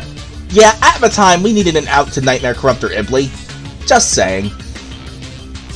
Next up, we have the final build that I did right before A Bond Illuminates the Future came out. This was more of a junk-focused build and kept it simple and to the point, because one of the biggest weaknesses of Shooting Star Road is its over-reliance on the graveyard, so you need to take into consideration that you really should be thinking about, how can I make things work if the graveyard is out of the question? Whether by means of like Necro Valley, Infernoid running around at the time, or just DD Crow banishing your junk converter. So, at the time, this is what I came up with. Very simple, very consistent, very beginner friendly. Nowadays it's free to play, but back then it definitely wasn't. And of course the Cyberse Link one was because we needed to out Nightmare Corruptor Ibli. Nowadays, we don't need that. And so, here's how my current build for Shooting Star Road looks today. As you can see, things have changed up quite a lot. We got some help with the Speedroid package from Yugo in the form of Terror Top, Car Turbo, and High Speedroid Hagoida. But we also got some help from Playmaker with an honorary Synchron, Cyberse Synchron. This thing can do level manipulation. It also provides destruction protection to your Synchro monster in the extra monster zone, which is usually Crystal Wing. It's just amazing in its own right. Don't sleep on this thing. Other than that, it's fairly simple and to the point. There's quite a few combos with this thing for how simple this deck actually is, so it's time to start going over them. So if I sound a little bit different here, that's because I had to plug in my headset to my phone to record these combos. Anyway, the first combo to show simply requires Junk Synchron. So in this case we're going to use tuning, and we're going to search for it. Now I'm going to just set my back row now because none of this is going to help me. I'll set a card. I set a card. Anyway, all we have to do The tuner monster Junk Synchron! Junk Synchron's effect! is do the classic climb. Junk Synchron brings back Junk Converter. I special summon a monster! Normally, you want to Synchro Summon High Speed Raid Hagoida here, but in this case, for the sake of a demonstration, I'll show off Junk Warrior. Even the tiniest scrap has value, and this monster will prove it! Synchro Summon! Appear, Junk Warrior!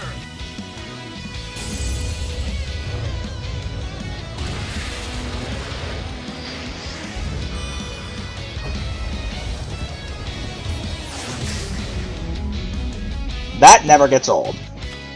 Junk Warrior gains the attack of my level 2 or lower Anyway, Junk Converter brings back Junk Synchron, and you can probably tell where the rest goes from here. Tuner monster Junk Synchron!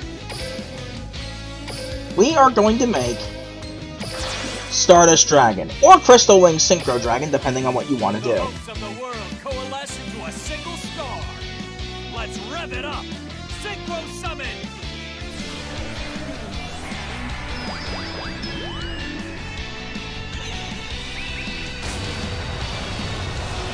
This is such a classic. Take flight! Stardust Dragon!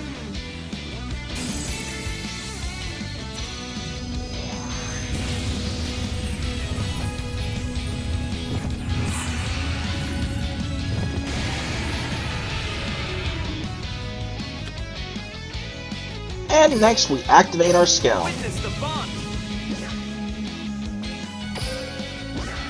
In this case, let's show what happens when you put the tuners on top. Blink and you miss it.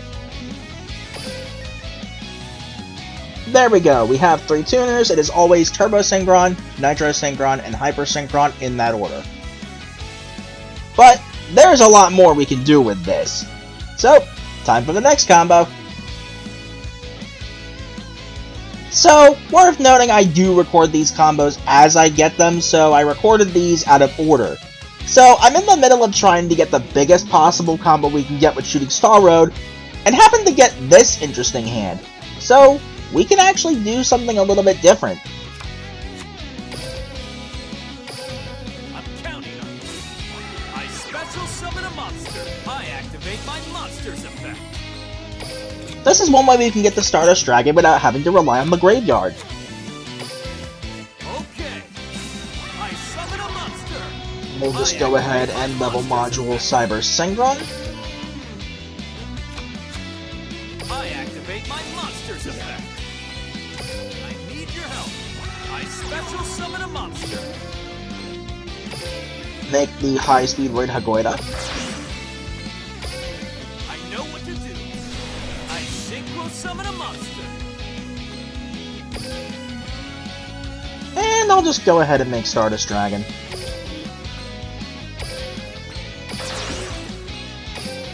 The hopes of the world coalesce into a single star. Take flight! A duelist. Activate the skill. I set a card. And there we go. That was a bit of an impromptu combo to demonstrate, but hey, I got it. Our biggest safe Turn 1 combo requires Junk Synchron and Speedroid Car Turbo or Speedroid Terror Top. In this case, what we're going to do is special summon Speedroid Terror Top. I need your help.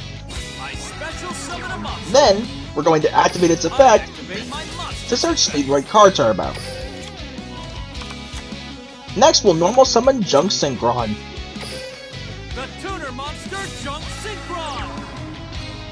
Junk Synchron's effect. Junk Synchron will get back our Junk Converter. I know what to do. I Then, we Synchro Summon High Speed Right Hagoida. I'm counting on you. I Synchro Summon a monster. Junk Converter's Graveyard effect will get us back our Junk Synchron. It's worth noting, if you raw draw the Speedroid Car Turbo instead of a Terror Top, this combo is safe against Nibiru, because this would be Summon 4,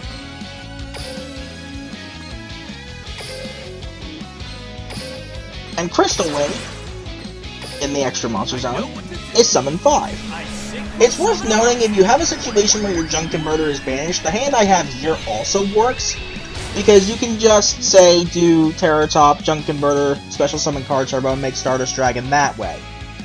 But next, we're going to activate Speedroid Car Turbo's effect, because we control a Wind monster, to Special Summon it. Now, because we have a Speedroid Tuner monster, we activate Hagoida's Graveyard effect. In this case, because we have Terror Top on the field, we want that thing off the field.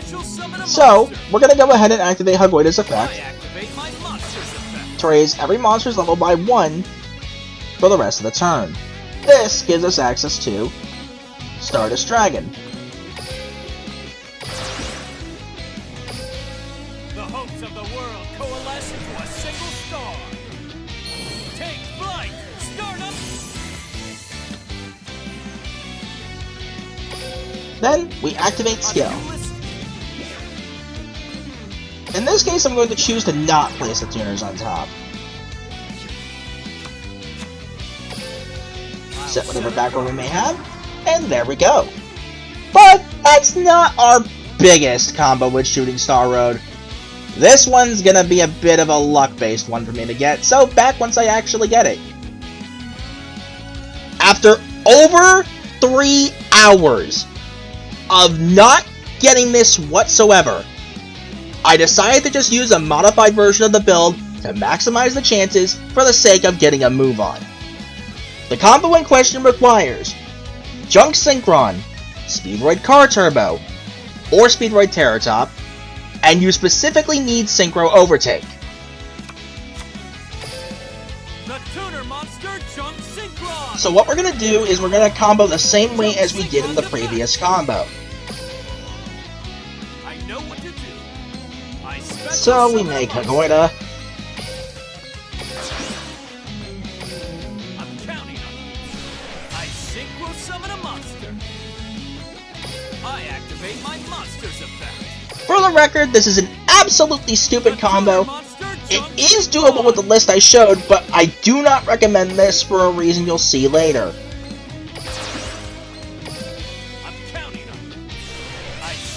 And there's your proof of concept that this combo can be Nibiru safe if you raw open the Car Turbo. Like so. Okay. I special summon a monster. I activate my monster's effect. Okay. I special summon. Yeah, this took 3+ hours and I still could not get this. So I said, screw trying to rely on RNG and wasting over 10,000 Black Gate keys trying to get this on Primo. We're moving right along. This is why you need the Overtake. We actually want to make Stardust Warrior immediately. As you can see, due to this is a bit of a stupid combo and I don't recommend this. But the fact that this works is kind of funny. Now, we use Synchro Overtake, targeting Stardust Dragon, revealing Shooting Star, and bringing Stardust Dragon back to the field. There we go! Finally, after hours of trying to do this, the combo has been demonstrated. And with that, that is every possible combo I can show for Shooting Star Road. On to the next skill. The next skill to talk about dropped at the same time Shooting Quasar Dragon did, actually. A Bond illuminates the future. This is the first rather long skill for Yusei, so bear with me folks, because this one is going to get a little complicated. The skill reads as follows. Each of the following effects can only be used once per duel, and you can change the position of any cards set by the skill. First effect, send one Synchron monster or one level 2 Wind attribute warrior type monster with 1000 or less attack points from your hand to your graveyard.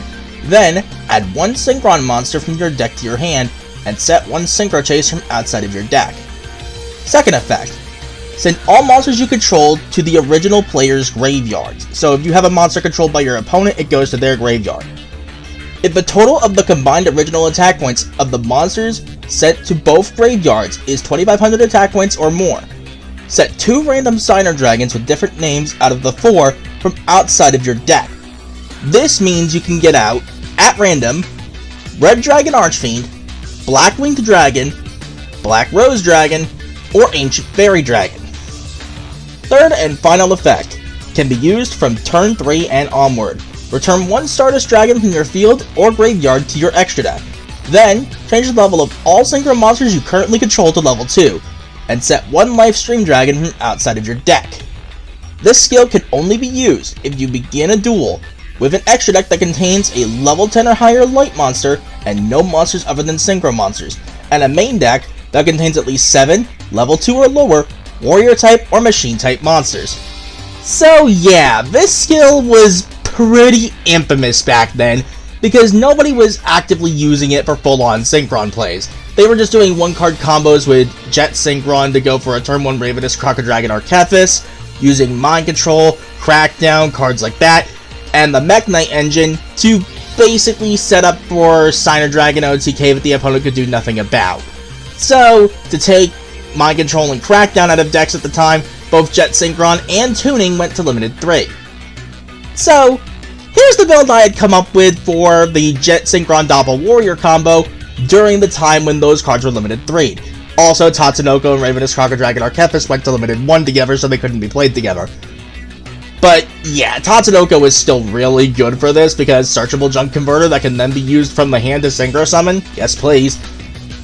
So yeah, the combo was still very much effective, but again our Synchro pool was limited at the time. But then things got interesting, because when Tatsunoko went to Limited 3, that meant that the combo just became inconsistent. So it's either I had to give up Shooting Star Dragon to play Jet Warrior and then Synchro Overtake, which in hindsight I probably should have done in the first place, or play a different build altogether, and I opted to do just that. After struggling to figure out ratios, this is what I came up with. Yeah, this is where Mono Synchron had its time to shine. Being able to end on Crystal Wing and Formula Synchron meant on the opponent's turn we could excel Synchro Stardust Warrior, Synchro Chase would bring back Crystal Wing, and we'd have 2 monster negates with 1 Crystal Wing Synchro Dragon. It was kinda dumb. The combo was a little bit boring and did require some setup you're gonna see, but yeah, it was at least effective for the time.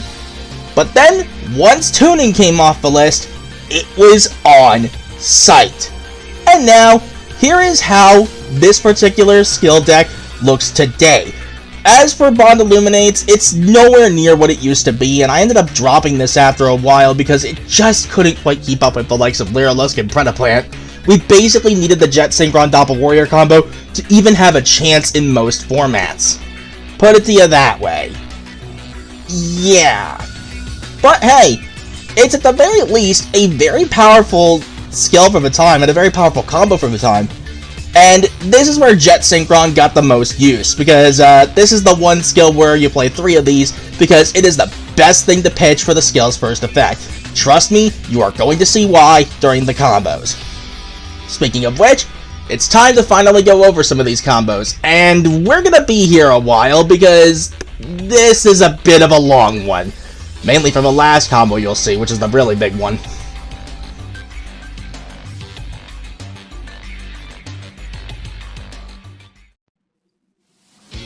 Before we get on to the main build proper, I want to show what the combo was during the weaker days of A Bond Illuminates the Future. Yeah, back when we actually had to play Mono Synchron, put it to you that way.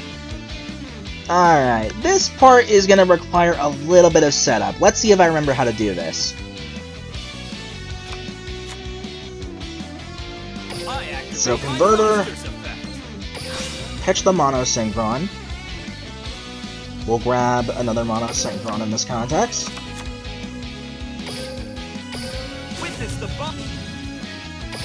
Through the skill, we pitch Mono Synchron, grab the Synchron carrier,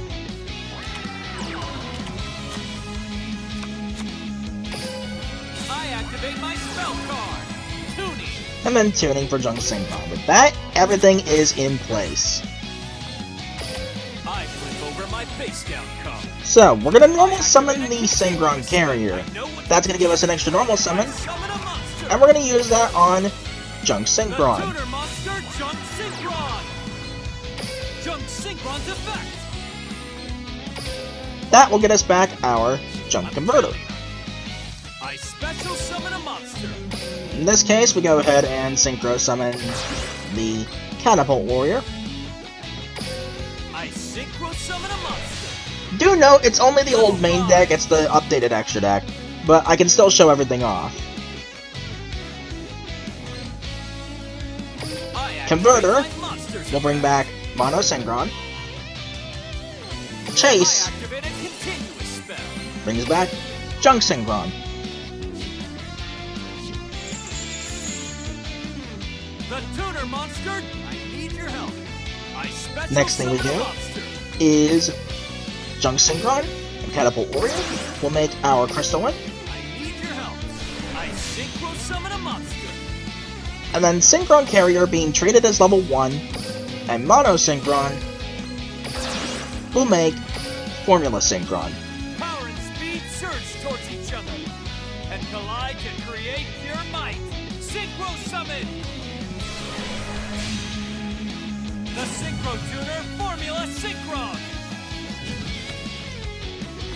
We get our extra Formula draw, Synchron's effect activates. I'll set a card. and with that, that's pretty much all we would have. So again, we have the Stardust Warrior bring back Crystal Wing for 2 monster negates with 1 Crystal Wing, and that was pretty much all we had at the time. It was pretty good, but yeah, definitely the weakest we had for this skill. Just saying. You're gonna see some real good stuff later with the actual build. You also may notice that, yeah, I am not doing any of these combos on turn 2. Because I firmly believe with Synchron, you should not be doing turn 2 combos as actual turn 2 combos. Instead, you should be adapting to the situation with what you know your opponent has, or probably has, and structure your combo game or whatever you're trying to do around that, seeing if you can break the board while swinging for game. But with that, on to the actual build, shall we?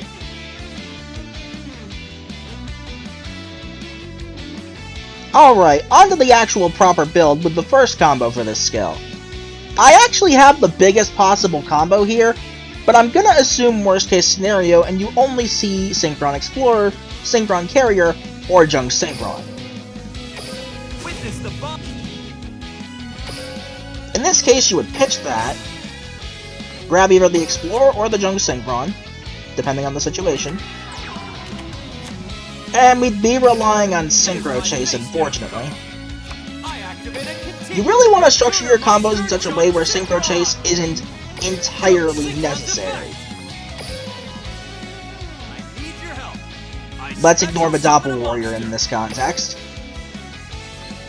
Like I said, I did get the biggest possible combo in this hand, but I do want to at least show worst case scenario. Level up. I activate a continuous spell. The tuner monster Junk Synchron. Once again, we ignore Doppel Warrior in this context, and we just kind of just sit on Crystal Wing.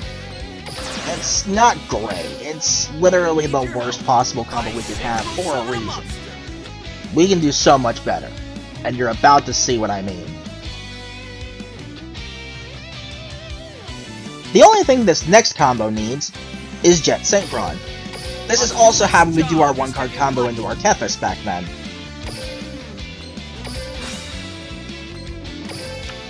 So we pitch the Jet, grab Synchron Explorer. This is actually where it comes up. I flip over my face down card. I activate a I set a card. Set the drop play, I'll set set the a Eclipse, card. Okay. I summon a monster. I activate my monster. Explorer will get back Jet Synchron. Here's my this is where Tatsunoko comes up, and it's kind of ridiculous. So, remember Jet Synchron's effect in the graveyard once it's used for a Synchro Summon? Remember the fact that Tatsunoko can use a monster in the hand? Yeah, we're just gonna search out Junk Converter and use that from the hand to Synchro Summon. It's crazy.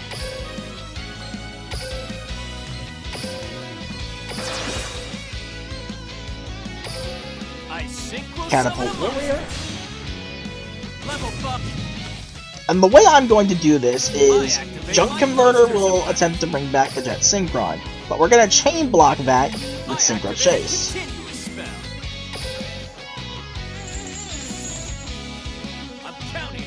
Theoretically, going first, you do it the other way around, primarily because you don't want to risk the Ghost Bell, but this would just get us to Crystal Wing, and that's kind of all we have for an end board on this one. For the time, it was okay, but it was definitely one of the weaker end boards we could do, put it to you that way.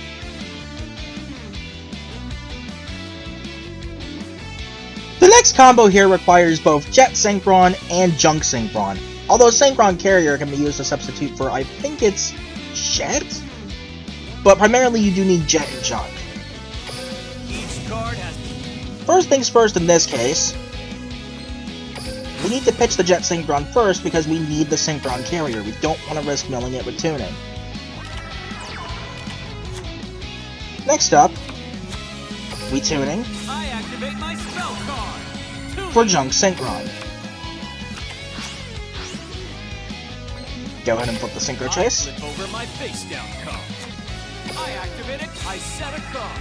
And we'll just set our 2 back rows because that's all we really have. So, here we go. First, normal summon Synchron Carrier. It's worth noting, if this gets hit with Valor or Impermanence, you do not get the extra normal summon anymore. The effect has to be not negated. Next up, Junk Synchron. This is going to bring back Jet Synchron. Carrier and Jet will make Tatsunoko. This is where Tatsunoko really shows how ridiculous it is. Jet Synchron will grab one of our Junk Converters. As shown before, Converter in the hand and Tatsunoko, in this case will make Catapult Warrior, because on a follow-up turn, you may well actually want Scarred Warrior if you can believe it, because of higher attack points and all. Whatever you do, do not activate Synchro Chase yet. Instead, just activate the Junk Converter. We're going to bring back Tatsunoko. Next up, Junk Synchron and Catapult Warrior will make Stardust Dragon in the main monster zone. The hopes of the world coalesce into a single star. Take flight! I activate a continuous spell. And now, Synchro Chase will bring back Catapult Warrior. And that gets us Crystal Wing Synchro Dragon. So all in all, for the time, this was a really good end board. And it was only possible thanks to Synchron Carrier. With that, on to the next combo.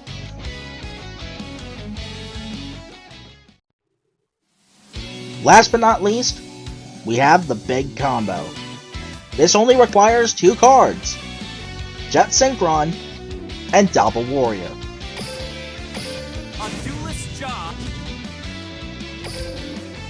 We're gonna go ahead and send Jet Synchron, search out Junk Synchron, set the Synchro Chase.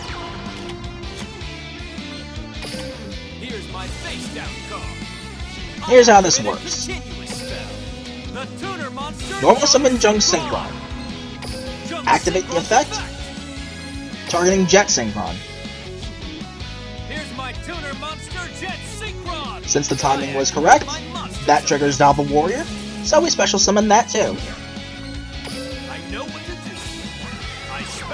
Next up, we use the Junk Synchron and the Doppel Warrior to Synchro summon Scarred Warrior to the extra monster zone. It has to be the extra monster zone, otherwise you cannot get your Doppel tokens. summon.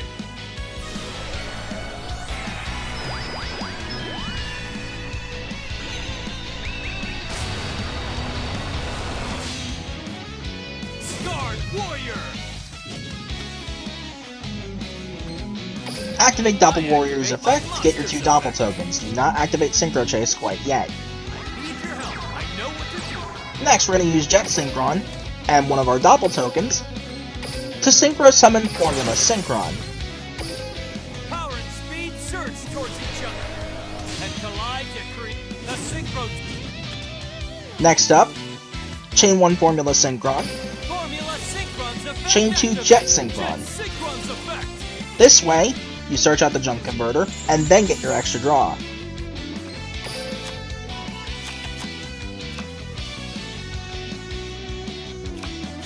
In this case, I actually want to tuning I here. activate my spell card. Tuning. Grab Junk Synchron for a follow-up.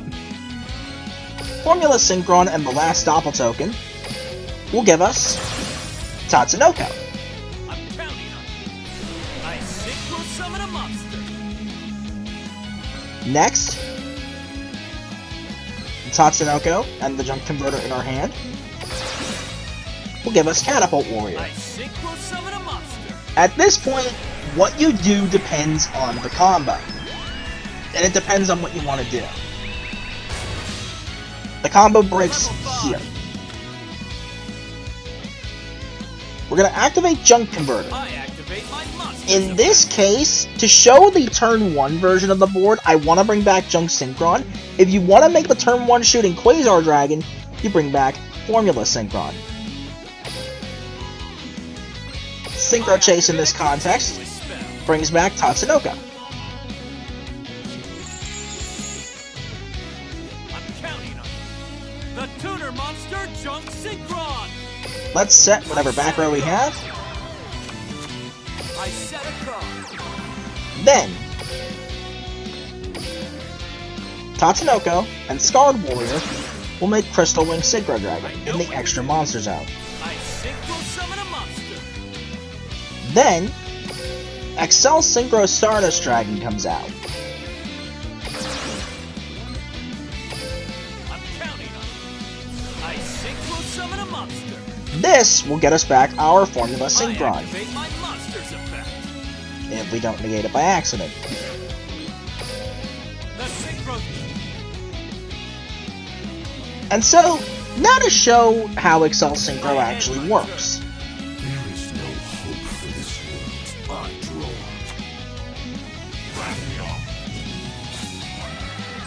Huh. A Time Lord, funnily enough. That's kind of annoying. I set a card.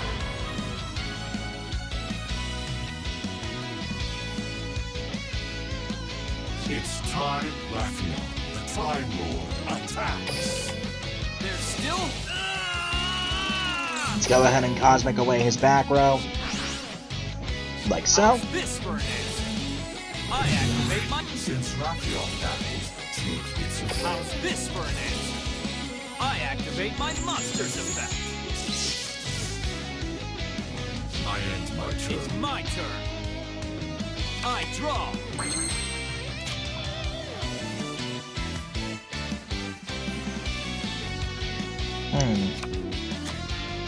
I think in this case I hold off. Set a card.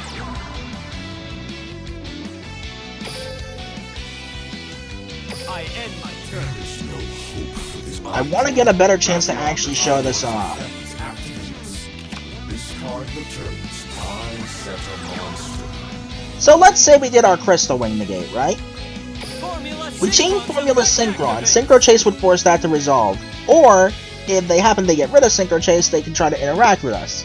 At that point, we do Excel Synchro Stardust Dragon. This allows us to pivot, and again, Synchro Chase would force this to resolve. The hopes of the world coalesce into a sick. Take flight. Stardust Dragon comes out. And then we use the Crystal Wing and the Formula Synchron to make Stardust Warrior. So these two are now completely unaffected. But remember what Synchro Chase's other effect is.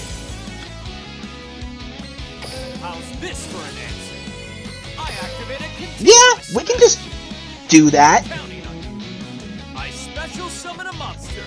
It's my turn. It's go time. My turn. I draw. That allows us to have 2 monster negates with 1 crystal wing. It's ridiculous. Go! Attack! Stardust Warrior attacks! This is the strength of our bond. Hey, it's the canon I event. attack you directly! Impossible! I wish I could see the future you are creating. Everyone has the capability to change their future. Why can't you understand that? And with that, that is everything for A Bond Eliminates the Future. It's on to the next skill, and I'm not looking forward to this one. This next skill is just a failure. I'm not even going to sugarcoat it. This skill is a failure. Shooting Star Road Tech Units Expansion. This particular skill reads as follows. This skill's second effect can be used once per turn, and twice per duel. At the start of a duel, set 1 Starlight Junction from your deck to your field, and send 1 Junk Converter from your deck to your graveyard. During this duel, you cannot special summon any monsters except for Junk monsters, Synchron monsters, and Light or Wind Synchron monsters with exactly 2500, 3300, or 4000 attack points. Yeah, that first effect already has problems, but the second effect is a little bit on the Y side. If the only monster you control is Stardust Dragon, or a level 10 Synchron monster, play 1 Formula Synchron, or Tech Genius Recipro Dragonfly from outside of your deck to your field in face-up defense position. Already you can see the problem with this. First of all, since it's at the start of a duel, this skill has only gotten worse with time. This means you're controlling a card, which means your opponent can activate going second effects of skills without having to do anything if they go first. It's ridiculous. Not to mention, even back then, going second, you could basically just lose on the coin toss. Because you could get your field spell removed, you could get your Junk Converter banished, or in the case of Blue Eyes, you could get your graveyard locked down by number 68, Sanafon the Sky Prison, and you just basically get locked out of the game. Not only that, but the only monster you control for the second effect has to be Stardust Dragon or a level 10 Synchro monster. That's a problem when you consider the fact that sometimes you might not have that being the only monster you control. Just saying. It's kind of ridiculous. Not to mention your extra deck is so severely restricted. It is just no. Like, this skill is terrible. There is so many things this skill does wrong. Granted, the end board you can make with this with full combo is at least okay for its time, but that's really all I have to say to that? It's so bad that I only ever did King of Games or any sort of profile on this thing one time, and then I immediately went back to A Bond Eliminates the Future. This skill is just that bad, and here is the list I used for that profile. As you can see, we basically had to rely on seeing Junk Synchron more than ever before, but at the time I did not have reinforcement of the army. I kinda wish I did, because that would have made doing this so much easier. Just saying. Even so, yeah, we are more reliant on Junk Synchron here than we are in the original Shooting Star Road, and that's saying something. To the point where I actually did just straight up run hand traps just to help with going second. It was that bad, and back then I was not a hand trap user whatsoever. Yeah, that should tell you how much of a problem this was. Not to mention the fact that, yeah, if we opened the one wheel Synchron, it was just kinda over. It didn't even matter, but this is the only skill in Yusei's arsenal that can start with an 18 card main deck theoretically, because the skill just did so much stuff wrong. And now, here's how this looks today. Yeah, I tried everything to make this as optimal as I could, and unfortunately, this is as good as I was gonna get. Because we can't play Crystal Wing, we are kinda stuck with reinforcement of the army. Monster Reborn is not good for this because you're so over-reliant on seeing Junk Synchron, to the point where a third of the deck is just Junk Synchron. Yeah, that should tell you something. Yes, we max out on hand traps as much as we can, which is Effect Veilers and DD Crow, because that is the most prominent hand trap we can use, because, you know, we have to play Eclipse, so now since Droll is limited 3'd, we can't use Droll anymore, so DD Crow is the next best thing. It's actually pretty good in some situations. You can swap these out for Ghost Bells, you can swap these out for Mourners if you want. There's plenty of options you can swap these out for, but I do think Effect Veiler is essential. This skill is so bad, it can't even use Infinite Impermanence correctly, because since you're controlling a card, you can't activate Impermanence from your hand. Yeah! That should tell you something. However, I will again admit, the end board is at least okay. So, I guess I may as well show that off. The only end board I can really make with this thing worth anything, put it to you that way.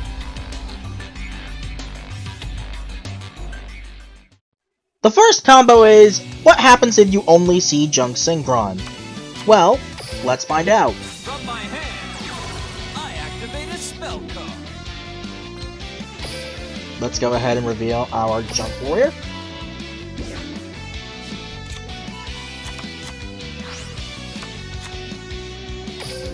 I set a card. Set all 3 of our back rows. I set a card. This is gonna look very similar to the original Shooting Star Road at this point. The field spell, Starlight Junction. The tuner monster, Junk Synchron. Junk Synchron's effect. Okay. I special summon a monster. Let's go ahead and make our Junk Warrior. Even the tiniest scrap has value. And appear, Junk Warrior! Junk Warrior gains the attack of my level. I activate my monster's effect. The tuner monster, Junk Synchron! And then make Stardust Dragon. The hopes of the world coalesce into a single stop. Take flight! Activate skill. Don't do what I've done before. Make sure you pick the correct one. In this case, Formula Synchron. And we just pass on this. I end my turn. It's my turn. Yeah, this is bad. Can't you tell? Tech Genius Rush Rhino.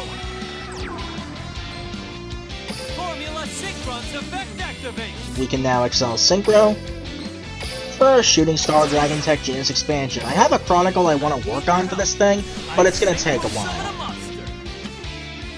Starlight Junction is a forced activate, so we'll get this out of here. Tech Genius Striker. Unfortunate. Tech Genius Booster Raptor. When all my monsters are Tech Genuses, I can Tech Genius Drillfish. I'll set a card. Battle. Attack. Tech Genius Drillfish. And Tech Genus expansion can negate the attack. I activate my monster's effect. How's this? And we'll just get rid of the back row of Cosmic. There we go. There's the basic idea. Now, on to the only other combo this deck actually has. The big combo pretty much requires Junk Synchron and Mono Synchron. That's it. So we'll once again overtake. From my hand, I activate a spell card. Revealing our Junk Warrior.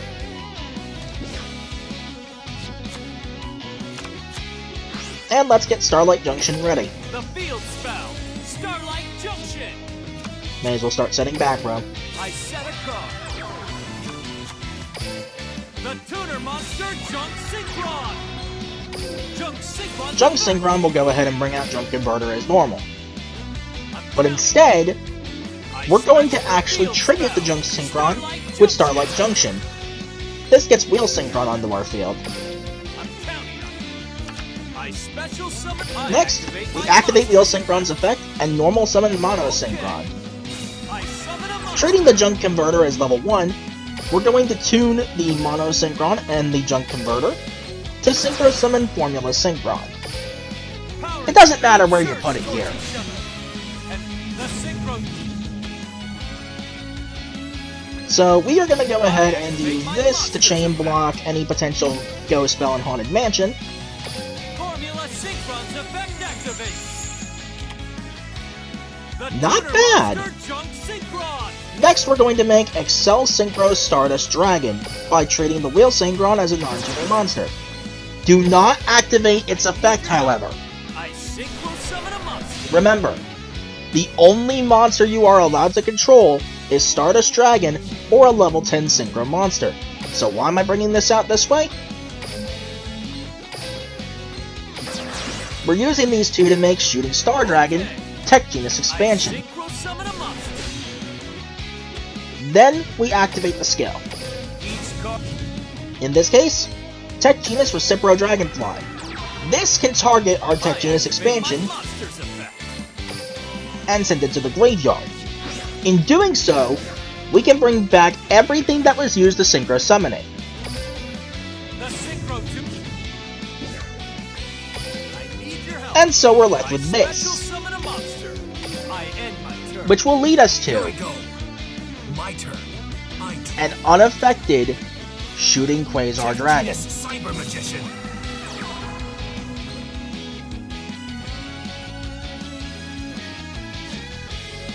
Tech Genus Booster Raptor. Remove level 5 limiter. Open regulators. Power up. Tech Genus Hyper Librarian. I forgot he had Hyper Librarian at level 40, but we're gonna say no to that. Formula Synchron's effect activates. You're not the only one full of surprises. I activate my monster's effect.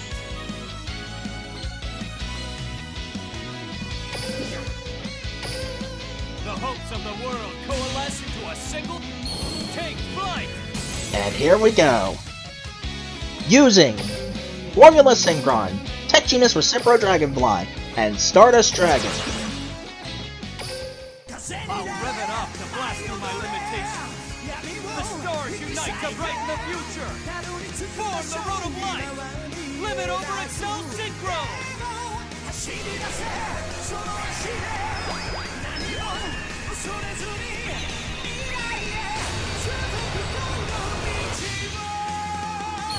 The evolution of life. Shooting Quasar Dragon. By Synchro Summoning. Hyper Librarian. By Synchro Summoning. The field. There's a bit of a problem with that, buddy. This card must be based upon the field to activate and to resolve this effect, so let's get rid of it. When all my monsters are Tech Genuses, I can special Tech Genus Drillfish.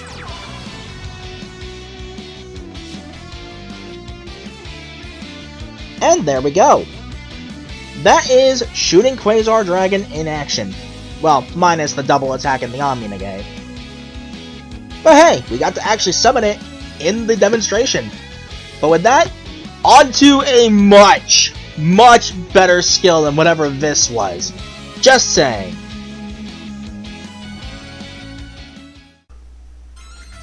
After having to wait basically 2 whole years for a new skill, we finally got one with Stardust Acceleration. Out of all the skills available for Synchron right now at the time of this recording, not only is this my favorite of the bunch, but this might be my favorite skill in the entire game. I love this thing. The skill reads as follows. You can use the skill's second and third effects once per duel if your extra deck contains Stardust Dragon. First effect. You cannot special summon any monsters from your extra deck except for Warrior, Junk, or Synchron monsters and Wind or Light monsters with a level. Second effect. Reveal one Synchron monster in your hand, and shuffle one card from your hand into the deck. Then add one on your mark, get set, duel, from your deck to your hand. Third and final effect. Send one card from your hand or field to the graveyard. Then, from outside of your deck, play Wheel Synchron. Add Shooting Star Dragon, Stardust Warrior, Junk Warrior, Junk Archer, Junk Destroyer, and Jet Warrior to your extra deck. Then, send Formula Synchron, Sonic Chick, and Speed Warrior to your graveyard. These 3 monsters can also be special summoned. Yeah, can you tell I love this skill with just how much it provides? There are so many different combo routes this skill has. There's so many different ways you can do things, depending on your hand, depending on the matchup. There's just so many different lines. And to top it all off, you can scout for hand traps too! There's just a lot of potential with this particular skill. And not to mention, on top of all of this, you still have access to follow-up plays. You have access to good synchro overtake targets, to where synchro overtake is actually better than tuning in this build. The only downside is that if you were playing this when it first came out, on your mark get set duel with selection box paywalled. But that's the only negative. That and well, this skill's unfortunately been power crept, but what can you do? But anyway, here's the build that I first profiled immediately as soon as the skill came out. Of course, at the time, Herald of the Arclight was limited 1, contesting Crystal Wing Synchro Dragon, and I did not want to give up Crystal Wing. Just gonna put that out there. So I played Chevalier de Fleur and Fleur Synchron for an overtake target. Reason being, we could actually make Nibiru save combo lines. Yeah, that was an actual thing we could do with this. It was quite nice. And now here's how it looks today. As you can see, not much has really changed. We've gotten more interaction cards via Infinite Impermanence, but really, again, not much has changed because it doesn't need to change. This skill is just that good. We've just added a few more different synchro monsters for different options, such as Herald of the Arclight and now Formula Athlete Dawn Dragster. Of course, you can still play Clearwing Synchro Dragon if you want to instead, but that's the beauty of this. There's not really much of a wrong way to go about this thing.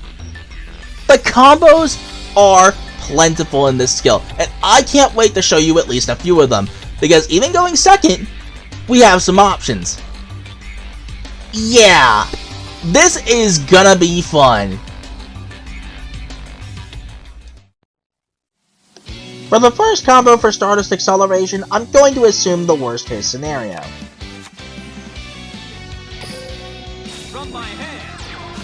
Basically, if you really don't have much, but there's so much other stuff you want to keep in your hand.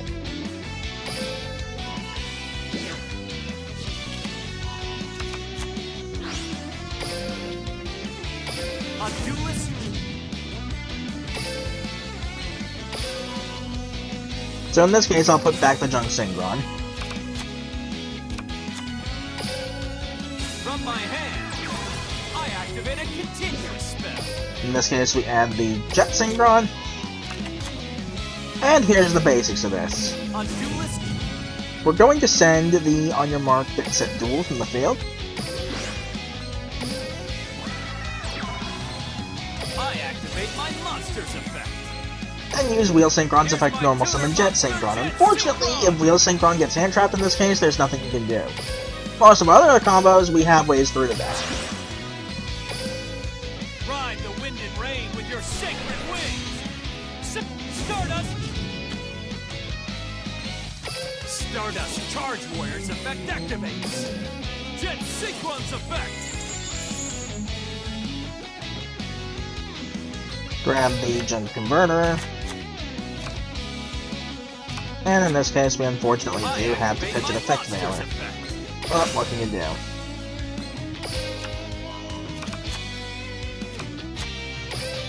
The tuner monster Junk Synchron!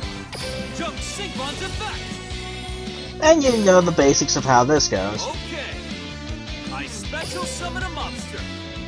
Go ahead and make our Junk Warrior. Even the tiniest scrap has value. Appear, Junk Warrior! Junk Warrior gains the attack of my level 2. I activate my monster's effect. Bringing back the Junk Synchron. Technically, you could also bring back Formula Synchron. Normally, it wouldn't matter here, but I want to show that this line can diverge into two different paths.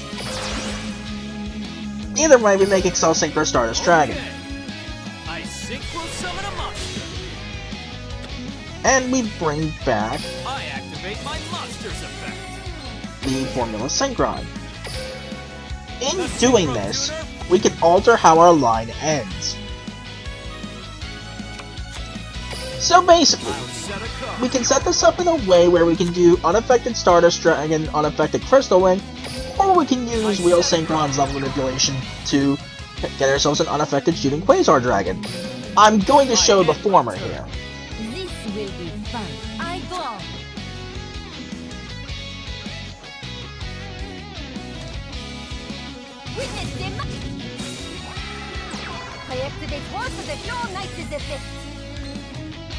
I discard Effect Veiler from my hand to activate its effect. It negates your monster's effects until the end of the turn. Formula Synchron's effect We do that to activates. scout for interactions, Still hope for me. and then we go into the Excel Synchro Stardust Dragon play. The hopes of the world coalesce into us. Take flight! And make our Crystal Wing like so. I know what to do. Plus, this means we still keep the level manipulation effect for real Synchron for later. I knew you'd try that. I activate my monster's effect. That ends my It's turn. my turn. It's your turn. There we I go. draw. So, yeah, that's the basic combo for Stardust Acceleration. But of course, we can do much more than that. So in hindsight, when I thought I was all done recording footage for this, I actually forgot one Stardust Acceleration combo. Oops. Fortunately, I got it fairly quickly. All this needs is Junk Converter and any tuner monster. A duelist's job is to give life to their cards. Technically, I have the biggest possible combo here, which is Converter, any Synchron, and Overtake, but you'll see that a little bit later. Let's go ahead and return the Junk Synchron. From my hand, I activate a To continuous use spell. on your mark, and search it out.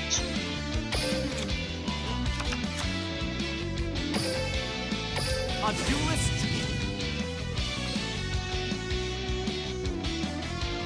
At this point, we start scouting for hand traps, but we do it this way.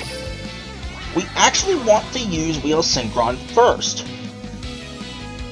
I activate my monster's effect. We'll go ahead and normal summon Junk Synchron. Tuner monster Junk Synchron. Then, we're going to activate its effect, and in this case, bring back Sonic Chick.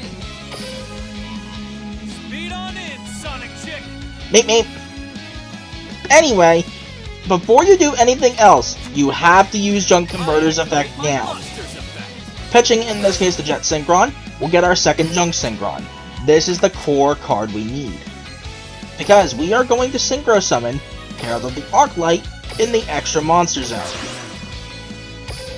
I'm counting on you. I synchro summon a This makes this combo completely safe against Nadir the Primal Being.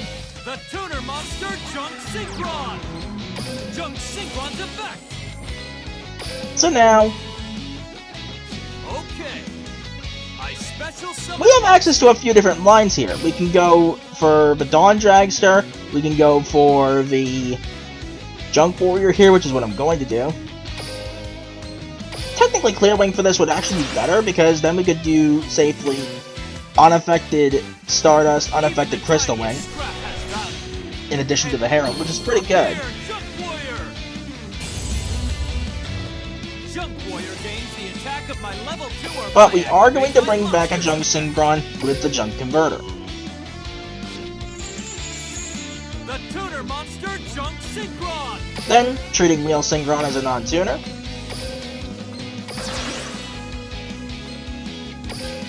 I know what to do.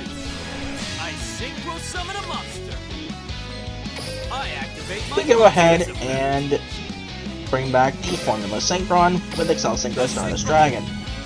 Then, Wheel Synchron's gonna do some level manipulation. I activate my monster's effect. So we target our Junk Warrior, reduce it by 3 to make it level 2. And I'm sure you know where this goes from here. It's my turn. This is Herald and Unaffected Quasar, which is quite nice. Noble Knight Shield Bearer activates its effect. I, for one, am okay with that. I'm going to take this opportunity to scout for an interaction. What's nice is, you can actually use this opportunity to instead sacrifice the Herald if need be to make an unaffected Crystal Wing. But that's only if absolutely necessary, as you can see here.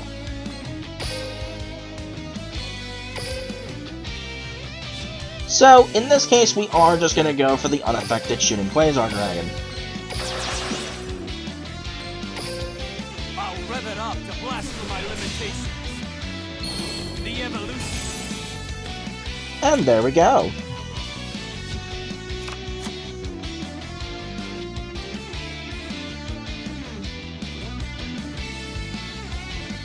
I set the monster.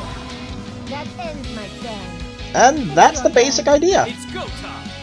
With that, My turn. on to an attempt at getting the big combo that, spoiler alert, will fail. But it'll at least lead to a different end board with multiple options. So, there is that, I guess. So, normally I'd actually be using the skill to get ourselves on your mark, get set, duel, but it just so happened to show up in my opening hand. Anyway, this hand is actually possible for the biggest possible combo, so let's see if I can pull it off. I activate a continuous spell. If I can, I'll show that off. If I can't, I have other options. Each card. In this case, we're going to go ahead and send the Jet Synchron, because we need it in the graveyard. I activate my monster's effect. The tuner monster Junk Synchron. Junk Synchron's effect. So, let's go ahead Tuner monster Jet Synchron. and make ourselves Stardust Charge Warrior. Ride the wind and rain with your sacred wings. Stardust. Chain 1 Charge, Stardust Charge Warrior's effect. Chain 2 Jet. Jet Synchron's effect. I need the Grab Converter. Depending on what I get, will determine how I combo. And no tuner. So, we're going to show the other From line. my hand, I activate a spell card.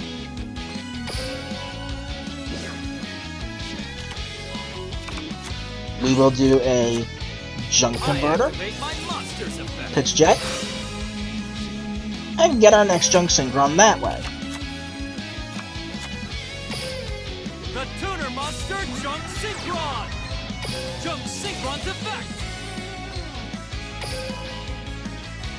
I need your help. I special summon a monster. So there's a couple of different end boards we can make with this. Even the tiniest scrap has value. And appear, Junk Warrior! Junk Warrior gains the attack of my In this level one. context, Activate my monster. I'll actually go ahead and bring back Wheel Synchron. I need your help. I special summon a monster. Then we make ourselves Excel Synchro Stardust Dragon using the Wheel as a non-tuner. I need your help. I synchro summon a monster. You pretty much have to just decide your combos on the fly. Just choose whatever you want to make based on the matchup. That's the beauty of Stardust Acceleration. You can literally just do whatever, depending on the situation at hand. Like here, I activate my monster's effect. I target Junk Warrior, and reduce its level by 1. This means I can get an unaffected shooting Quasar Dragon, or I can sacrifice that to make an unaffected Crystal Wing Synchro Dragon using the Stardust Charge Warrior instead. It all depends on what I need. I end my turn. It's my turn. I glow. Go! In this case, How's this for an answer? I activate my monster's effect. The hopes of the I'll world do coalesce unaffected to a Stardust Dragon Take flight. and unaffected shooting Quasar Dragon. I'll rev it up to blast through my limitations. The evolution of... I end my turn. It's go time. Let's see what I would draw next. I draw. Not terrible, but not impressive either. And here's the signal counter for on your mark gets set duel, if this so happens to stay on the field, that is. Anyway, on to the big combo. So once more of his hand can pull off the big combo. Each card... I actually need to see it this time though. So, we have any Synchron, we have Overtake. We just need Converter, and then we need to draw a tuner. From my hand, I activate a continuous spell. Do not set the Cosmic by accident or any back row by accident. You will cause On Your Mark Search to not work. Each card.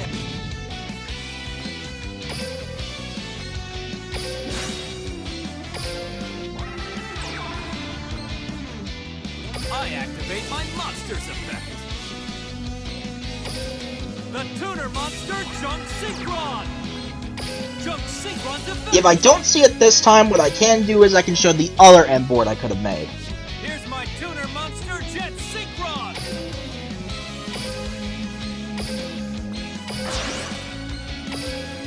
Which is basically unaffected Crystal Wing with a follow-up to Stardust Warrior. Stardust Charge Warrior's effect active. Jet Synchron's effect. Alright, let's grab our one Converter. Can we see a tuner? We actually can!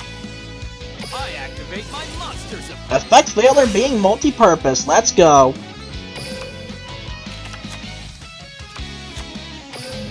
I'll set a card. The tuner monster Junk Synchron. Junk Synchron's effect. So, we bring back the Converter. I know what to do. I special summon a monster. Same as usual up to this point. Even the tiniest scrap has value.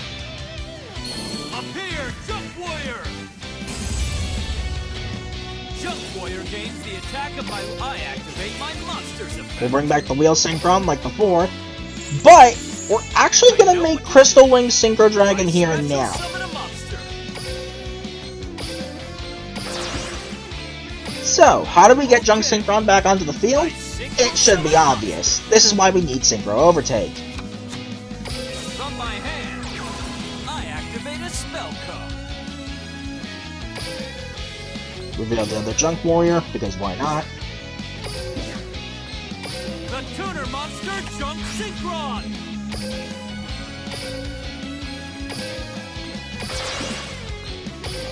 I'm counting on you. Excel Synchro Stardust Dragon. I activate my monster's effect. That will bring back the Formula Synchron. The Then, Synchro tuner. we Wheel Synchron, banish itself I from the activate graveyard, my monster's effect. and reduce Stardust Charge Warrior to level 2, so we reduce by 4. What this leads to is an option where we can go Crystal Wing and Unaffected Shooting Quasar Dragon, or Crystal Wing, Unaffected Stardust Dragon, Unaffected Herald of the Arclight, as I will demonstrate here. This will be fun. I go. Nobonak Shield Bearer activates this effect.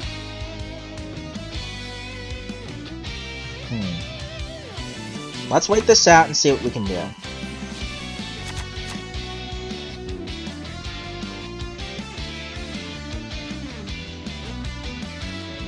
Witness the majesty.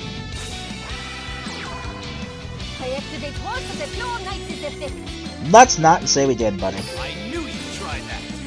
I So if activate someone my tries to monster's respond with, say, like a Forbidden Chalice or a Ghost Mourner or whatever, more like an Imperm usually, this is where you can actually use Excel Stardust to get Crystal Wing off the field. Formula Synchron's effect activate. I knew you'd Droplet try is where that. things get tricky though, I so do activate keep my that in mind. monster's effect. The hopes of the world coalesce into us. Take flight! And I think in this context, I'll make the Unaffected Shooting Quasar Dragon. After all, it is the last skill where we're going to be seeing this thing. At least, among the ones in the game at the My moment. limitations. The stars unite. The evolution.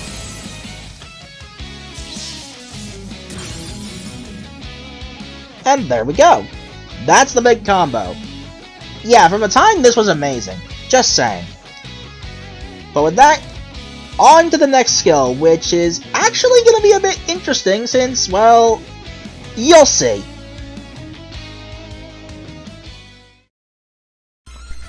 Consider this next skill a bit of a bonus because it doesn't really fit for Synchron at all.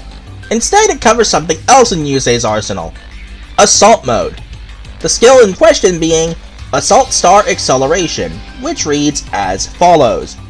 You can only use this skill's second and third effects once per duel. First effect. You can normal summon one monster that mentions Assault Mode Activate in addition to your normal summon or set per turn, and can activate Assault Mode Activate from your hand during your turn, but you cannot Synchro summon level 9 or higher Synchro monsters except for Dragon-type Synchro monsters. Second effect. Reveal one Assault Mode Activate or one card that mentions it in your hand. Then, shuffle up to 2 cards from your hand into the deck, then draw the same number of cards. Third and final effect. If only your opponent controls a monster, play one Stardust Dragon or one Junk Archer from your extra deck in face down defense position. Its battle position can be changed. So, this is quite nice. It's very much a flexible skill.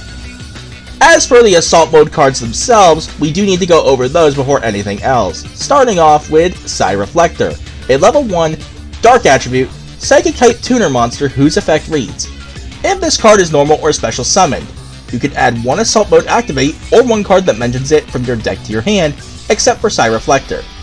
You can reveal one Assault Mode Activate in your hand, then target one monster in your graveyard that mentions it except for Psy Reflector, and special summon it, and if you do, increase its level by up to 4. You can only use each effect of Psy Reflector once per turn. This is our core tuner monster that gets everything for Assault Mode started, and because it's Psychic type and level 1, it's a target for Emergency Teleport. So we actually have more copies of this thing than you might think at first, especially when we get into some of the other stuff we have. So, now for the monster you'll generally be searching with this thing. Assault Beast, a level 4 Earth Attribute Beast Warrior type monster whose effect reads: you can discard this card to the graveyard, add one Assault Mode Activate from your deck to your hand. Very simple and to the point, really. But what if we don't happen to see Psy Reflector or Emergency Teleport? We have a monster that can get us there anyway. Introducing Assault Sentinel, a level 4 Earth Attribute Beast Warrior type monster whose effect reads: you contribute this card, special summon one monster from your hand or deck, but specifically lists Assault Mode Activate in its text, except for Assault Sentinel. Also, you cannot special summon monsters from the extra deck for the rest of this turn, except for Synchro monsters. You can target one face-up monster you control, reveal one Synchro monster in your extra deck, and if you do, the targeted monster's type and attribute become the same as the revealed monsters until the end of this turn. You can only use each effect of Assault Sentinel once per turn. There's really not much else to say about this one. This gets us to our Psy Reflector, and since it's a Beast Warrior type monster, we can play Fire Formation Tenki to search it. So in total, we actually have 10 different Assault Mode starters at maximum in a deck, which is kind of nice. And speaking of which, the trap that ties it all together. Assault Mode Activate, a normal trap with the effect: tribute one Synchro monster, special summon one Assault Mode monster whose name includes the tributed monster's name from your deck in attack position. Very simple, very effective. Of course, we need to have an Assault Mode monster in the deck to actually use this thing in the first place. Introducing Stardust Dragon Assault Mode, a level 10 Wind Attribute Dragon type monster whose effect reads: cannot be normal summoned or set, must be special summoned with Assault Mode Activate or by its own effect, and cannot be special summoned by other ways. When a card or effect is activated, quick effect: you contribute this card, negate the activation, and if you do, destroy it. Once per turn during the end phase, if this effect was activated this turn and was not negated, you can special summon this card from your graveyard. When this card on the field is destroyed, you can target one Stardust Dragon in your graveyard, special summon it. So this is basically an evolved Stardust Dragon, even down to having more attack points and defense points than usual. Quite nice, and honestly still the best Assault Mode monster in the game, aside from maybe Crimson Blade or Assault Mode in the TCG and OCG, but that's neither here nor there. This thing is so good. Of course, if you see it in your hand, we can't really use this thing. And we don't run Assault Mode 0 because I do think outside of the one situation where it comes up, it's a dead card, so it's just not worth using. Anyway, now that we've gone over all of that, you may notice we don't have a way to get level 2 or lower non-tuners into the graveyard. That's why this skill doesn't exactly work for Synchron. So, because we don't have much in the way of restrictions, we need to look to other avenues. There are two I can recommend here, the first of which is Speedroid. As you can see, we have a little bit more speed raid stuff in here than usual, such as Marble Machine and Taketomborg, in addition to the usual Terror Top, Car Turbo, and Hagoida. We also happen to have a Garnet in Speed Raid Red Eye Dice, but that's neither here nor there, especially considering we can shuffle this back. Of course, we can always draw right back into it, you don't know how many times that's happened to me. But Speed Raid offers access to Crystal Wing in addition to the Stardust Dragon Assault mode, which can make for a bit of a nasty board presence if you think about it, especially considering we can make an unaffected Crystal Wing with Excel Synchro Stardust Dragon. Which means we have a Stardust Dragon on the field, which means we can then activate Assault Mode Activate. I'm sure you see where this is going. Other than that, it's a fairly simple, very efficient, and consistent build. And we can also Pendulum Scale Marble Machine to where if we get hit with Book of Eclipse on Crystal Wing, we can activate Marble Machine, flip it face up in attack position, and it also can't be destroyed by a battle on top of that turn. Which is quite nice. You'd be surprised how surprisingly versatile this is. The other build I can recommend, and this is generally the more popular one, is getting a little bit of help from Jack Atlas. That being Red Dragon Archfiend. As you can see, it's very similar to classic Red Dragon Archfiend in a lot of ways. We just cut down some of the ratios to mainly have access to some consistency. We also play more Soul Resonators than I usually do, because we do need to see that. That is kind of our main Red Dragon Archfiend combo play. And if we don't happen to get any of the Assault Mode starters, but we have the RDA combo, we can still pivot to Red Nova Dragon as a fallback. So, either way, this is very efficient, very consistent, and we even have a full board nuke on the opponent's turn. Because, what we can do is Excel Synchro Stardust Dragon, go into an unaffected Stardust Dragon, using Scar Dragon Archfiend and Psy Reflector to make Hot Red Dragon Archfiend Abyss. That triggers Scar Dragon Archfiend's effect to get out Red Dragon Archfiend. And any monsters in attack position, yeah, those get blown up, and that can proc Crimson Gaia. Need I say more? We also happen to have tech for Forbidden Droplet because Scar Dragon Archfiend just so happens to be a really good target for this. As does our Crimson Gaia if we so happen to need to. A bit unfortunate if we have to, but we have to sometimes. What can you do?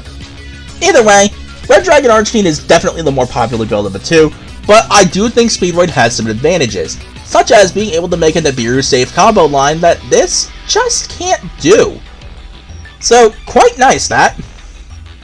Anyway, I'm going to show some combos for both builds. So, strap in. We're gonna be here a little while. Alright, let's see if we can get the big combo, or if we have to settle for something smaller. The only card I actually need at this point to get the big combo is Speed Raid Terror Top.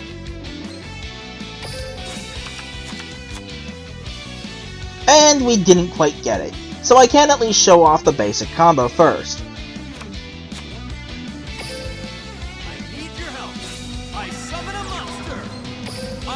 We're gonna go ahead and start off with the normal Assault Mode stuff. Grab our Assault Beast with the Psy Reflector, activate its effect to get into the graveyard, and add the Assault Mode Activate. Reveal the Assault Mode Activate, target the Assault Beast, make this level 7. Okay.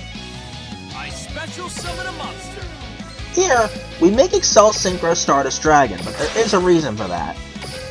I'm counting on you. I synchro summon a monster. We actually do have to bring back the Psy Reflector here. I need your help. I special summon a monster. Next, we're gonna normal summon Speed Raid Marble Machine. I'm counting on you. I summon a monster. I activate Marble my Machine monster's effect. will get us to our Taketomborg.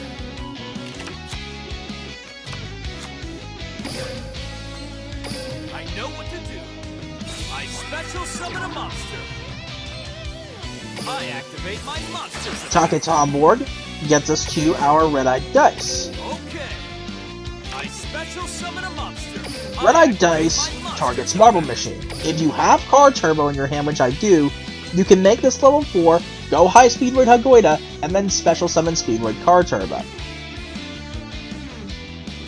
But of course, in doing that, you would not want to be bringing back the Psy Reflector, since that would clog up the field. So instead, we're going to do this the old-fashioned way, by making it level 6, and using these two to summon our Clearwing Synchro Dragon. Okay. I synchro summon a monster. I set a card. I set a card. I end my turn. Don't expect me to I draw. I activate my spell card. Resonate this for an answer. I activate Once my more, monster Excel Synchro Stardust Dragon is going to come in clutch. The hopes of the world coalesce into a take flight.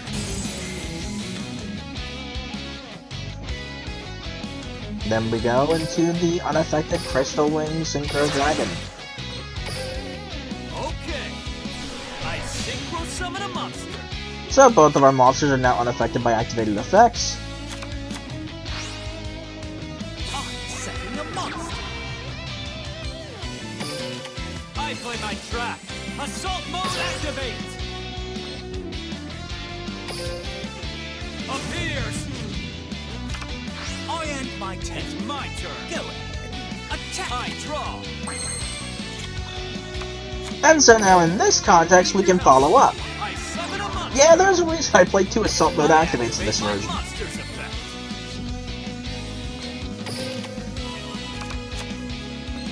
I activate my monster's effect.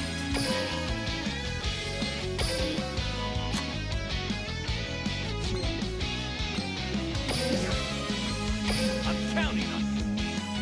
And so we can make our second Stardust Dragon. The hopes of the world coalesce into a single star. Take flight. Now, I'm pretty sure I activate my monster's effect. he has something cheeky up his sleeve. So what I'm going to do is actually negate my own Speedroid Card Turbo to get it into the graveyard. Then, activate Card Turbo's graveyard effect, banishing the Target's board to give all of my wind monsters more attack points. I'm not scared to attack. Let's battle. Attack, Stardust Dragon! Cosmic Flare! Attack! Stardust Dragon Assault Mode! Assault Sonic Burst! This will end. And there we go. I attack you directly! So this is the bond you have with your monsters. You've woken something new inside you, you say? Jack, you showed me that a fire also burns in my soul. With that, on to the big combo for the Speedroid build, and we might be here a little while. Thankfully not as long as the original Shooting Star Road. Without even needing the skill this time, I actually got the big combo. All you need is Speedroid Terratop, an Assault Mode starter, and any Speedroid piece. But there are 2 cards you cannot see in your hand at all. Those being Speedroid Red-Eyed Dice and Stardust Dragon Assault Mode. So, first things first, we're going to special summon the Speedroid Terratop. I know what to do. I special summon a monster. I activate my monster's effect. This is going to get us to Speedroid Marble Machine.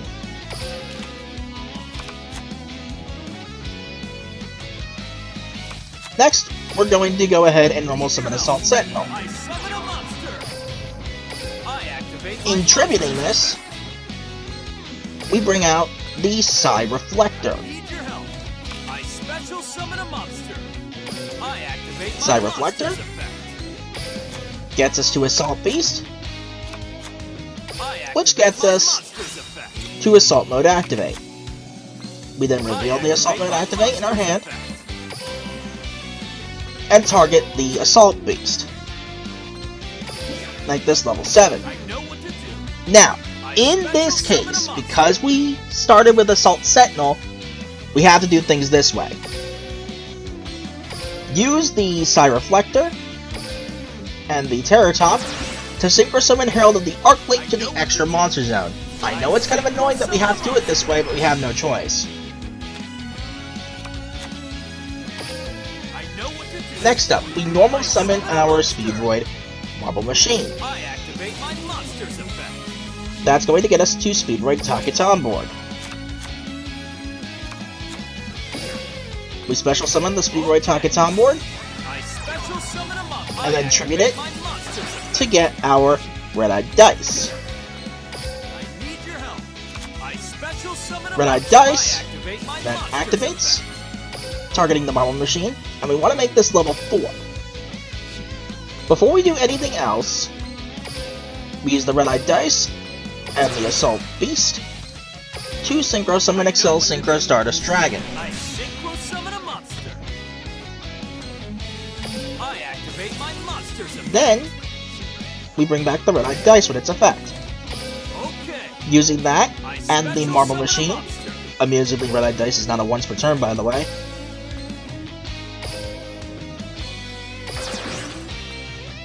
That gets us High Speed Red Hakueda. I synchro summon a monster. Then, I activate my we activate monster's Speedroid effect. Car Turbo to special summon I it, know what to do. I special summon a monster. I set a setting card. R2 back row, we will pass our turn. I'll set a card. So, this is a Nibiru save combo line that ends on the same thing, plus Herald of the Arclight. I end my turn. It's my turn. It's worth noting if you start with Psy Reflector, you can go into Excel Synchro Stardust Dragon first and bring back Psy Reflector. That will be Summon 5. They have to Nibiru there, because the next card is Herald of the Arclight. I knew you'd try that. I activate my monster's effect. However, if they do try to Nibiru, Excel Synchro Stardust Dragon's effect can cover you, making your Stardust Dragon and Herald of the Arclight both unaffected, causing Nibiru to fizzle. I need your help. I synchro summon a monster. From my hand, I activate an equip spell. I knew you'd try that. I activate my monster's effect. I play my trap. Assault mode activate. Unfortunately, the Herald is not likely to stay on the field for long. It's quite likely to just get blown up. I'm setting a card. There's still. We'll get rid of the back row, I end my turn. It's go time. and you pretty much know how the rest of this goes. Draw. So with that, on to the Red Dragon Archfiend build. Well, this is certainly the hand of all time. A duelist. Anyway, let's reveal the Stardust Dragon Assault mode. Put both of these two back. Alright, in this context, I do have the full combo, but I want to show the worst case scenario where you don't have everything you need. From my hand. I Fear not, we do have a backup combo here. Continuous spell.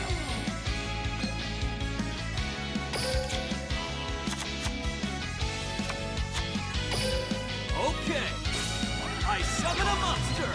I activate my monster's effect. Grab our Bone Archfiend, I activate my monster. pitch Crimson Resonator since we want that in the graveyard anyway. I know what to do. I special summon a monster. May as well set the Forbidden Droplet. I activate And in my this monster's case, we're going to effect. target either monster. Normally we'd send Crimson Resonator, but since we already did that, we can get away with sending Tuning Gun. Reduce its level. Then, we Synchro Summon Red Rising Dragon. I know what to do. I synchro summon a monster. This is where this thing starts to come in handy. I activate my monster's effect. I know Bring out what to Crimson Resonator. do. I activate Then using my its monster's effect. We go Vision Resonator and Synchron Resonator. I'm counting on you. I You special need to summon- specifically use the Vision Resonator and the Red Rising Dragon. Trust me on this.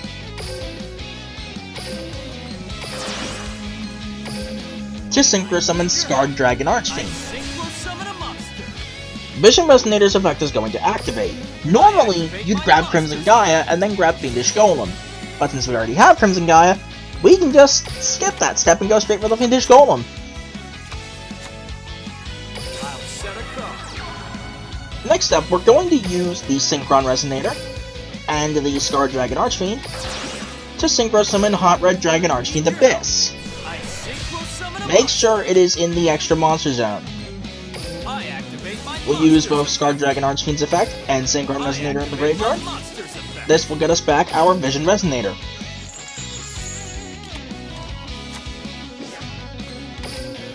The pulse of the ruler roars through the heavens, my friend. Then, because we have a level 5 or higher Dark Monster on the field, Special Summon Vision Resonator. Summon a monster. Use the Crimson Resonator, the Vision Resonator, and the Red Dragon Archfiend to double tune for a Synchro Summon with the power of Burning Soul, Red Nova Dragon. So that's kind of a basic Red Dragon Archfiend combo used in the Assault Mode skill. But of course, with the proper hand we can do so much more.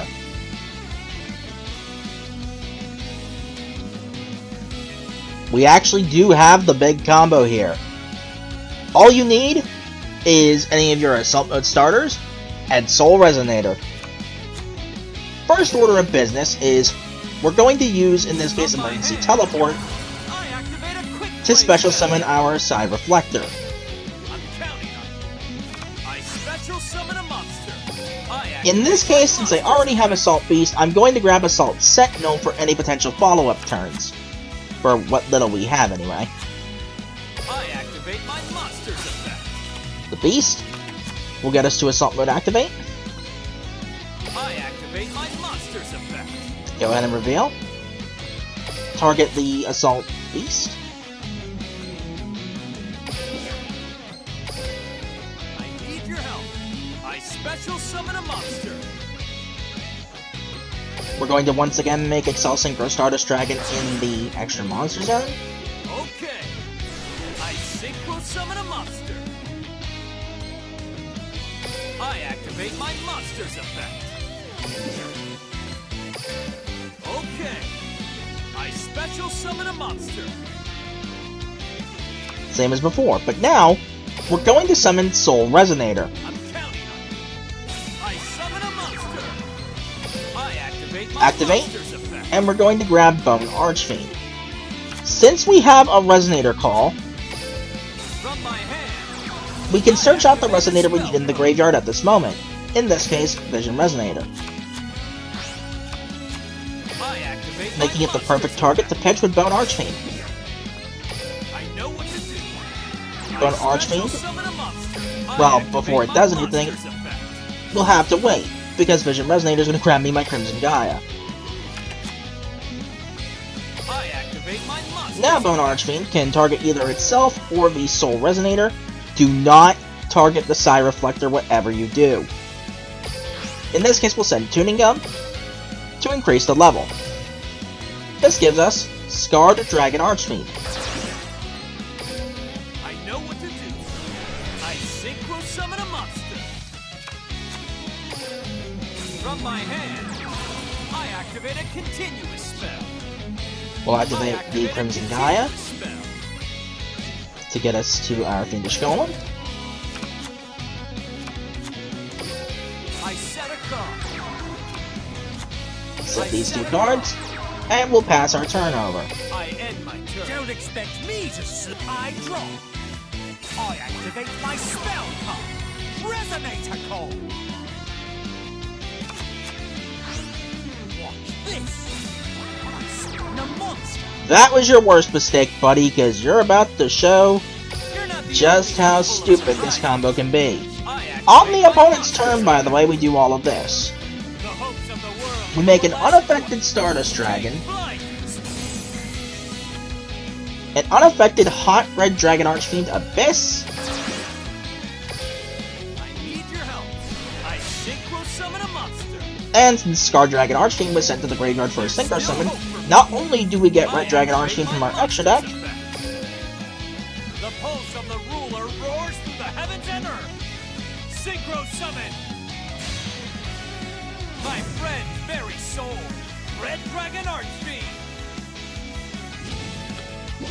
We also blow up any attack position monsters on the field, and that triggers Crimson Gaia, I activate a continuous. getting us back Scarred Dragon Archfiend. Need your help. I special summon a monster. And we still have Assault Mode activate and Fiendish Golem! I end my turn. This is It's ridiculous! go time. Attack. And you know what? Draw. Because it's so rare that... Oh, wow. I was gonna say, because it's so rare that we see these two together on the same field, let's have them both do the finishing hits, shall we? As for who to pick, you know what? Attack Stardust Dragon. Cosmic Flare. This is payback for stealing Stardust Dragon back in Season 1. Attacks. Absolute power force. Goodbye.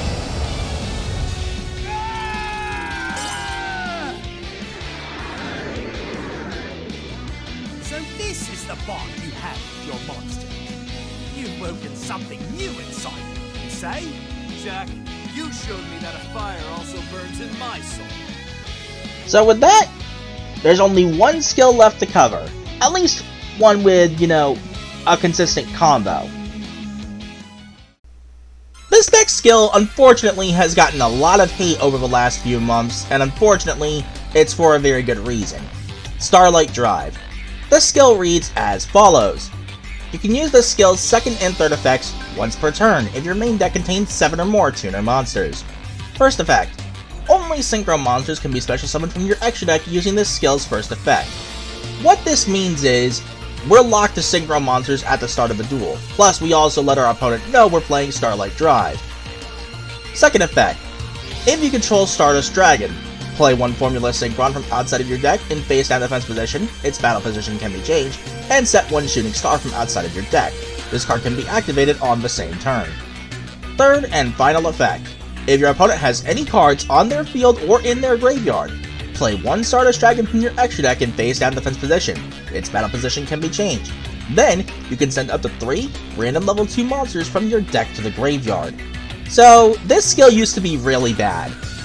The playing Stardust Dragon from the extra deck effect required us to not be controlling a monster while our opponent does control a monster. Yeah, that was a bit restrictive. Plus, we used to not be able to get the formula Synchron from outside the deck, so we were very limited in our plays. So at the time, I was considering Sword Soul. And then this skill got buffed tremendously to where Synchron was actually possible with it. Unfortunately, it was primarily and basically only used for some very unhealthy combos, so they had to add a Synchro lock to the extra deck. Which, fine, not gonna affect me anyway. So, as far as Synchron goes, we don't naturally have ways to force cards into our opponent's graveyard, meaning we need a bit of an engine. What comes to mind? Sky Striker. We have Vector Blast to build 2 from both players' decks. We have Engage to search said Vector Blast. And then outside of that, we have Dark World Dealings to make both players draw and discard. And then we have Drag Down into the Grave, which basically lets both players peek at each other's hands and pick one card to get rid of from it. Then, both players draw one. Simple as that. These 10 cards help us force our opponent to have cards in their graveyard, which means we can activate the skill, and then pivot into Synchron plays. Of course, this means you do not want to be seeing your level 2s in your opening hand. You don't know how many times I've seen Cobalt Hedgehog, trust me. Anyway, here's the build that I personally recommend, and this is the only build I'll personally be playing. If you don't have Infinite Impermanence, you can either play Ghost Mourners, or Kaijus, of course, and Lava Golem if you really need to. But here's the thing. There is a reason we play so many tuners. The Junk Synchrons are our starters, Effect Veilers is because we need tuners for the skill and we need going second interactions, and Plague Spreader Zombie is a card I didn't bring up until now, but it's the other piece of how we easily get Herald of the Arclight onto the field. But the end boards we can make are pretty solid. We can block most hand traps before we commit to our normal summon. The only hand trap we really can't block reliably is Infinite Impermanence, put it to you that way. And on top of all of this, if we happen to see that the opponent has Nibiru in their hand via Drag Down, we don't care because we can make Crystal Wing on Summon 5 before Nibiru ever goes live. So yeah, this is surprisingly consistent, albeit a bit of a boring end board because it's always the same combo every time. So, not going to be much to show for this one, just one combo and that's about it.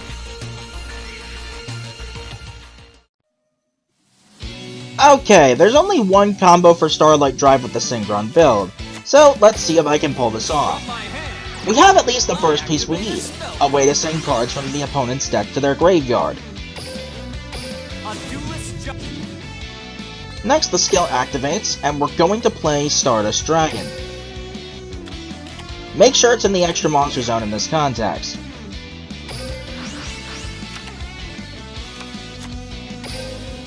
From my hand, I activate a spell card. We'll grab, I guess, Afterburners, I suppose. From my hand, I activate a spell card. And Vector Blast number 2. Draw 1. Okay, we got it! Basically, all you need is a way to junk Synchron, and a way to send cards to the opponent's graveyard. So, there's a few ways we can go about this. The way I am going to show is the way that blocks hand traps. I activate my monster's effect. So we'll send, I guess, Afterburners back I'm counting on it. to bring back the Plague Splitter Zombie. Since there's now a tuner on the field, When I have a we can play the Quillbolt Hedgehog. back Quillbolt, come Quillbolt Hedgehog. Next, we'll activate Tuning Activate my spell card. Tuning. to get our junk Synchron, and more importantly, shuffle the deck. Wow, we actually milled the Afterburners. What are the odds? Anyway, this now lets us Synchro summon Herald of the Arclight. I synchro summon a monster. At this point, we are safe against Effect Veiler. We are safe against most hand traps, actually, except for like Impermanent Goat Spell, but who cares? Tuner monster, We have a negate. drawn. This also allows us to block the Synchron Nibiru. effect. Granted, if we had done the Junk Synchron climb first, we could have made this safe from the Nibiru entirely by making Crystal Wing Synchro Dragon on Summon 5. Do not ever flip the Stardust Dragon face up until the end of the combo, because if you do, that counts as a summon, and Nibiru will be alive too early. Summon. Appear, Junk Warrior. Make sure Stardust Dragon being flipped face up is the last thing you do before the skill activation. The Tuner Monster Junk Synchron! And we just make Crystal Wing. Okay. I synchro summon a monster. Set these two as a actual interaction and a bluff respectively. I'll set a card. Take flight! Then we flip the Stardust Dragon face up. Activate skill to get our Formula Synchron and our Shooting Star. Flip the Formula Synchron face up. And there we go. That's basically the gist of it. It's the only combo this skill really has that's worth mentioning, I end my but it's a really strong end board, albeit a bit boring to play, not gonna lie. I activate my fuel spell. Welcome to Malefic World! How about we don't do Play my that? trap card. Shooting Star! I activate my fuel spell. Welcome to Malefic World! There's still You think we'll keep doing I this? activate my monster's effect. I set a monster. I end my turn. There's no need to hesitate. Attack me. My turn. I draw. Alright, if you want to play that game. A duelist jump. Let's get our Formula Synchron and our Shooting Star. I Play the my Shooting trap Star to card. see what this was. Shooting Star. And in this case, I think the thing I want to do The Synchro. is go for... You know what? We haven't seen Ruddy Rose Dragon yet, so let's show how funny this can be. Okay. I synchro summon a monster. I activate my monster's effect.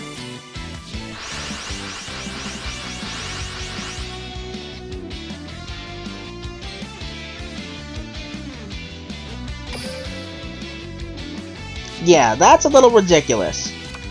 Unfortunately, they no longer have cards on their field or in their graveyard, so for the sake of showing something off, I am going to pass the turn over. I activate my field spec. Welcome to Malefic World. I end my turn. Really? You have 3 of them. Okay, fine. But now, you have cards in play. Probably should have gone with the Chang Ying in hindsight, but oh well. I didn't get to show this animation until now, but come on, I have to do it at least once. Let's rev it up. Spread your wings and soar to new heights. Be transformed by the winds of destiny.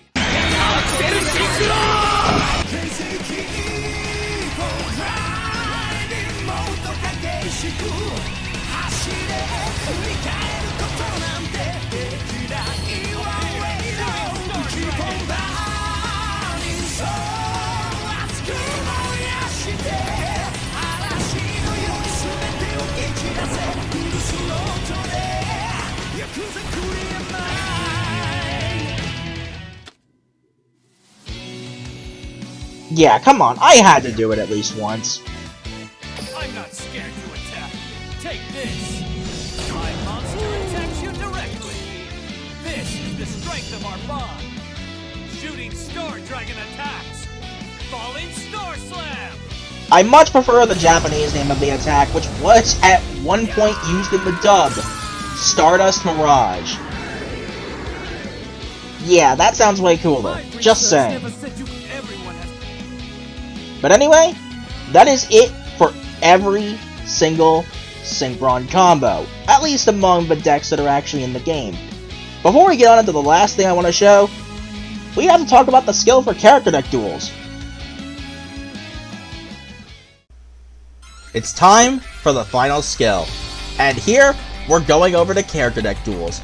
For Yusei's skill in this particular mode, Synchron Trigger. This skill reads as follows. Once per duel at the start of your main phase, if you have any Synchron monsters or tuning cards in your hand, reveal 1 at random to your opponent to activate this effect. Send 1 Junk Converter, Cobalt Hedgehog, and Tuningware from outside of your deck to the graveyard. Then, set 1 Shooting Star from outside of your deck. This card can be activated on the same turn. Very simple. And much like in character deck duels, the entire format is much more simple. But in terms of optimizing Yusei, regretfully, I'd argue right now he is the worst in character deck duels, because out of everybody, he is probably the most susceptible to getting stopped by random cheese, such as Hollow Life Barrier, or searchable board breakers, that sort of thing. But he's also very explosive. There are situations where he can push for game, where no other deck can do so. Of course, with all the new support we've gotten in character deck duels recently, we've gotten at least a few more cards such as Stardust Spark Dragon and Effect Veiler, the latter being really helpful in going second situations.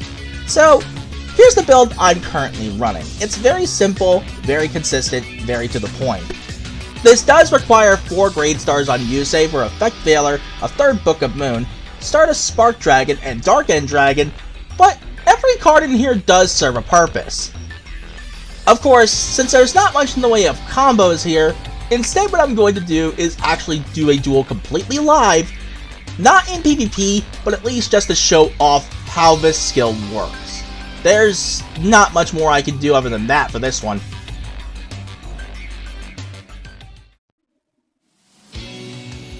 Alright, it's time to see if I can take on level 40 Yami Yugi with the character deck duel skill.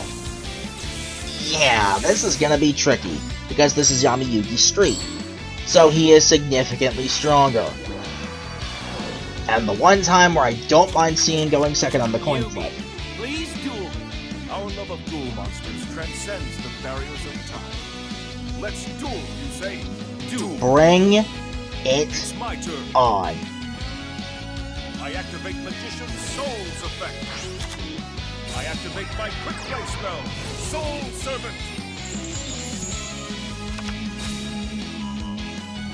I activate Wow. my quick play spell, Soul Servant. Breaker, the magical warrior. Breaker, the magical warrior's effect, activate. My turn is done. It's go time. My turn. I draw. A duelist's job is to give life to their cards. We actually might be able to push for game here.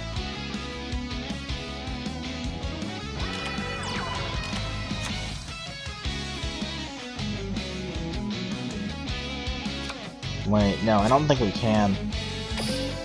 The tuner monster, Junk Synchron! Junk Synchron! So let's go about it this way.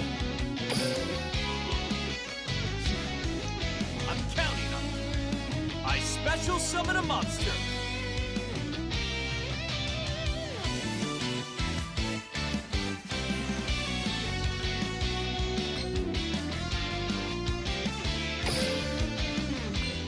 We'll go Junk Warrior.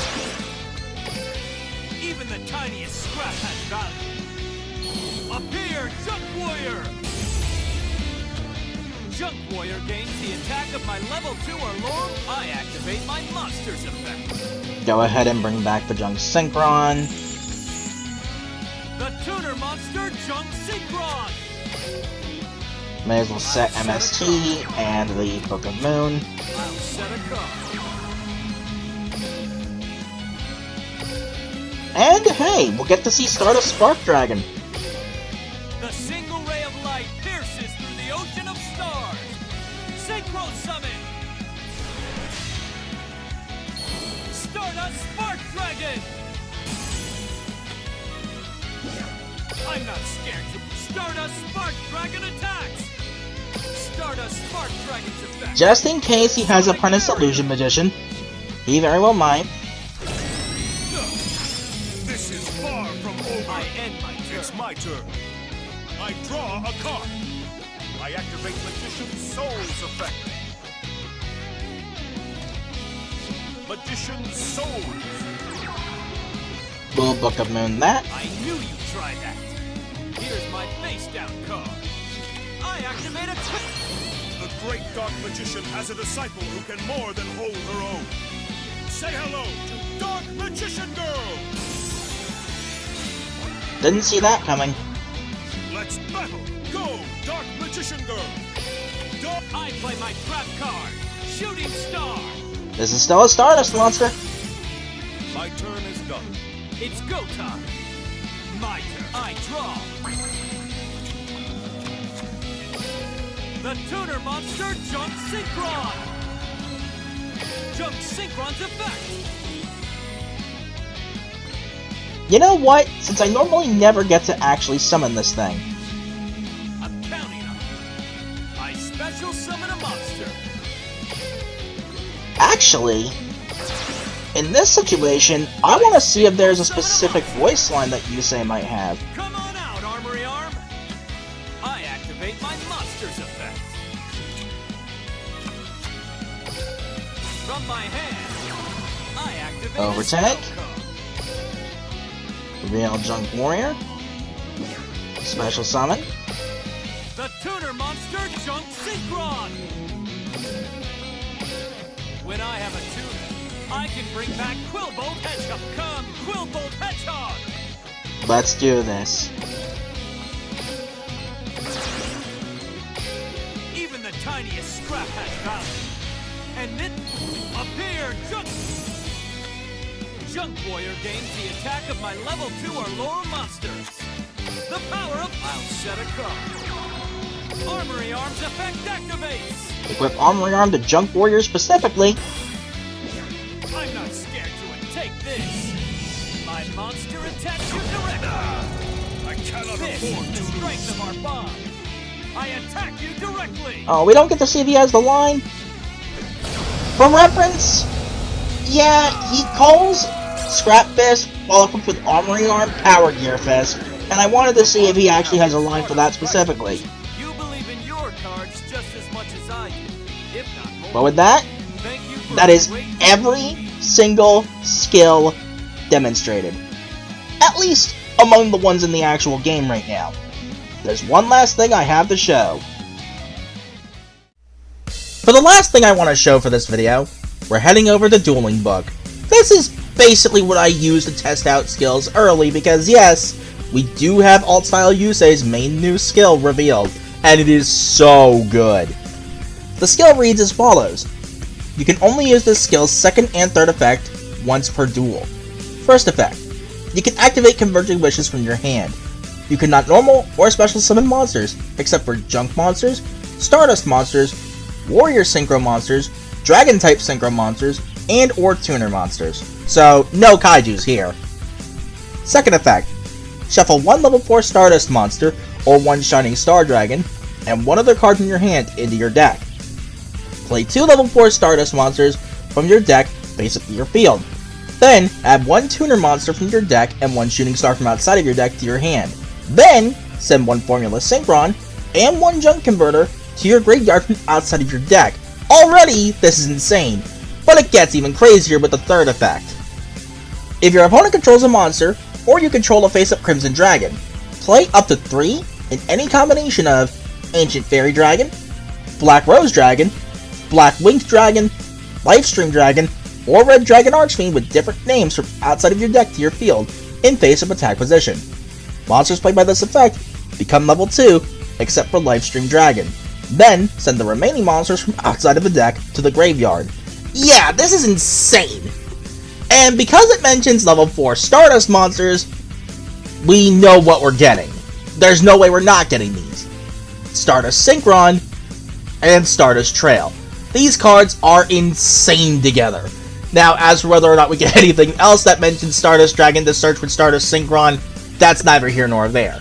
You may notice I'm not playing Converging Wishes in this particular version of the build because it really doesn't have the room while keeping it consistent. You also may notice only one Junk Synchron and only one Effect Bailer. These are searchable. Think about that. So, of course, we max out on tunings. I'm not sure if we're getting the Alt Art for tuning yet, but if we are, it is on site. Synchro Rumble is one thing I can expect us to get because, you know, Crimson Dragon and whatnot. Synchro Rumble is insane.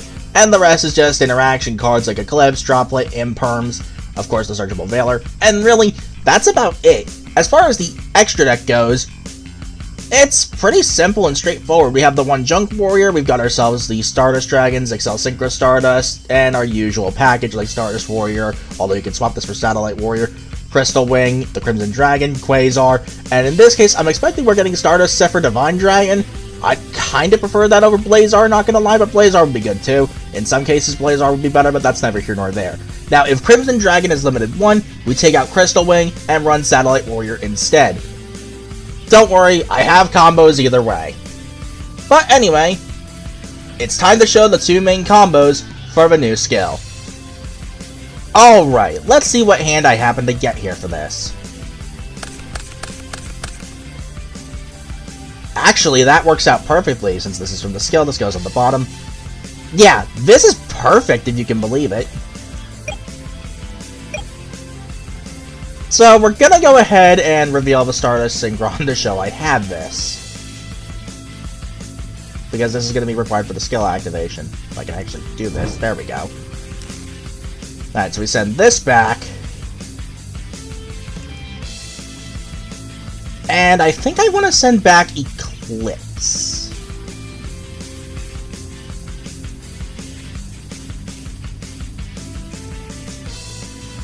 We play Stardust Synchron and Stardust Trail.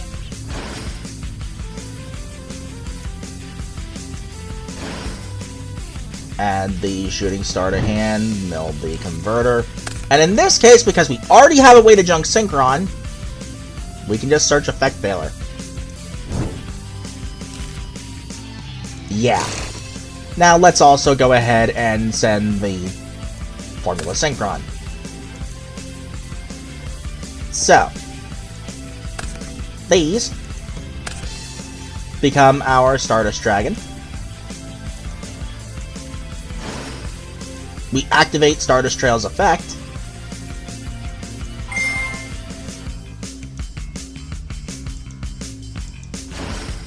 That gets us a Stardust token. Then, Stardust Synchron's Graveyard effect. Believe it or not, this is the only real choke point, and we have combos for this too.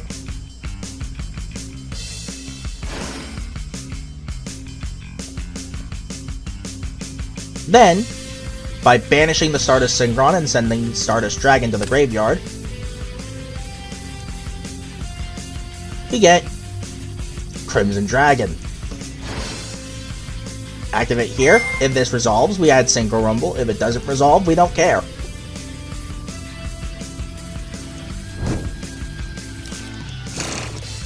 Now the skill activates.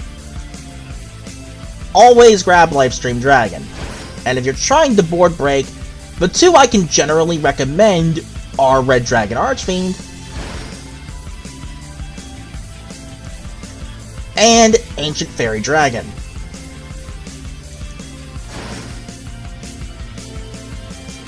Unfortunately, Black Rose Dragon is kind of the weak link here, so let's just send the others to the graveyard.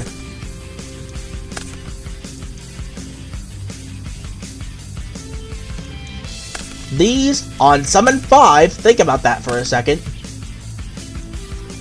become our Shooting Quasar Dragon. And I'm not even done. We now target this. If they try to Veiler this, we can just do this on the opponent's turn. We don't care.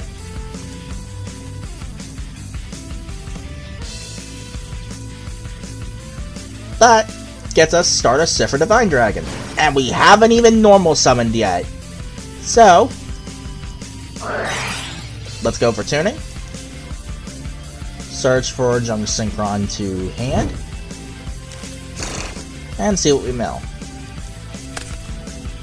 Wow, the amount of times I mill Trail with this is kind of insane in practice. Anyway, Junk Synchron activates, targeting our Junk Converter. Then these.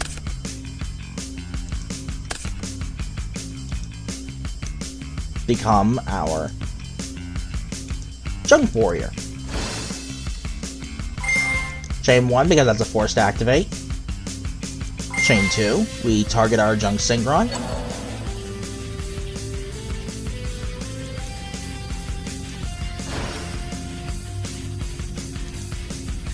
Now at this point the combo breaks.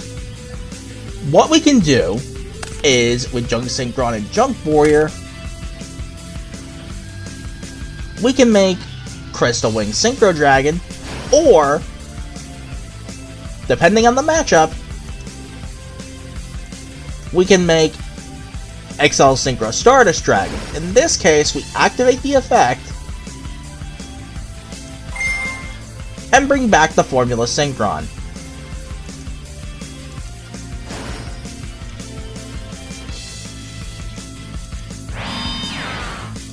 Set these two, and either way, this is really, really good. Yeah, this is kind of insane. So, what happens if we get hit with the only hand traps that can actually stop this, which is generally Ghost Bell or DD Crow? We have combos for that too. So let's reset the deck.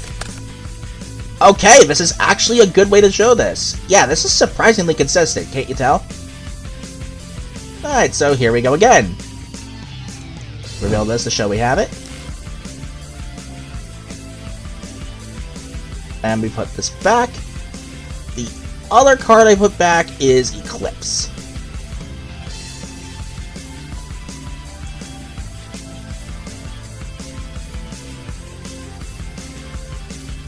We get our usual stuff, so Stardust Synchron, Stardust Trail.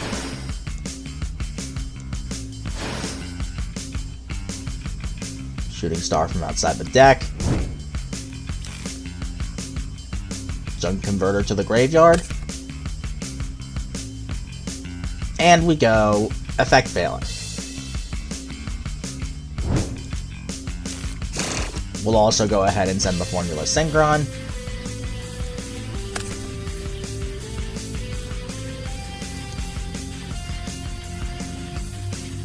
Okay, so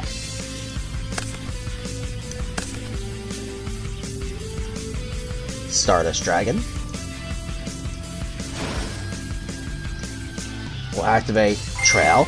If they Skullmeister this, we're fine.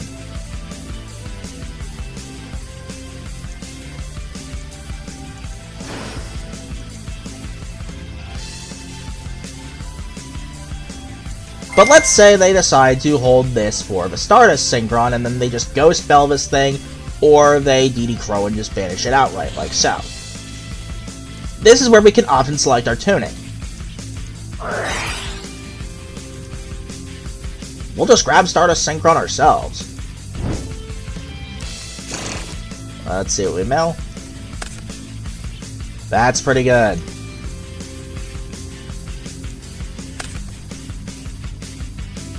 And we'll just burn our normal summon on Stardust Synchron.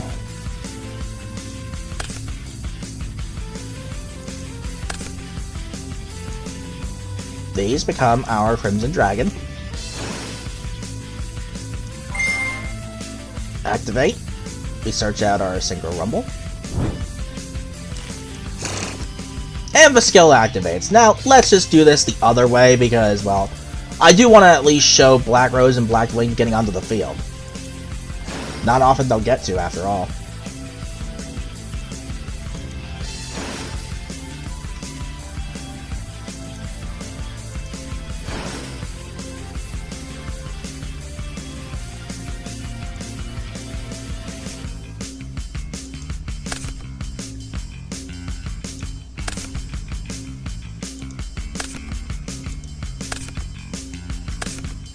These become our Quasar,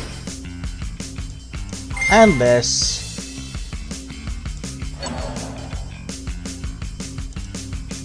turns into Stardust Zephyr Divine Dragon. Of course, we still very much have to worry about Lava Golem, since, well, that's a bit of a problem. Kaijus are really the only issue with this deck, but then again, Kaijus are an issue for anything. This is the one case where I recommend you activate Synchro Rumble. And specifically, you want to target Stardust Dragon.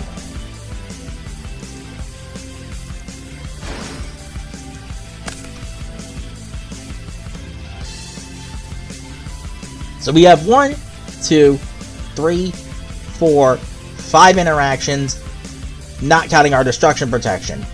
This is kinda wild. And not to mention, Zephyr also gives our entire board a once per turn destruction immunity. Every single card. It's kinda nuts. But yeah, that is just about everything I can show for the new skill. And with that, there we go.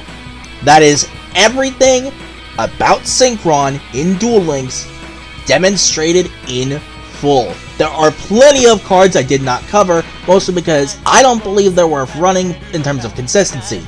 But you might be able to find something that even I haven't. Feel free to experiment. That's the beauty of Synchron. There is no wrong way to go about things. There are so many combo lines, so many different possibilities, that it's all up to you. It is very player expressive, and I personally love that about this deck. And hopefully, you guys now see what I see in it too. This was a lot of fun to do, and is easily the biggest project I have ever done on this channel.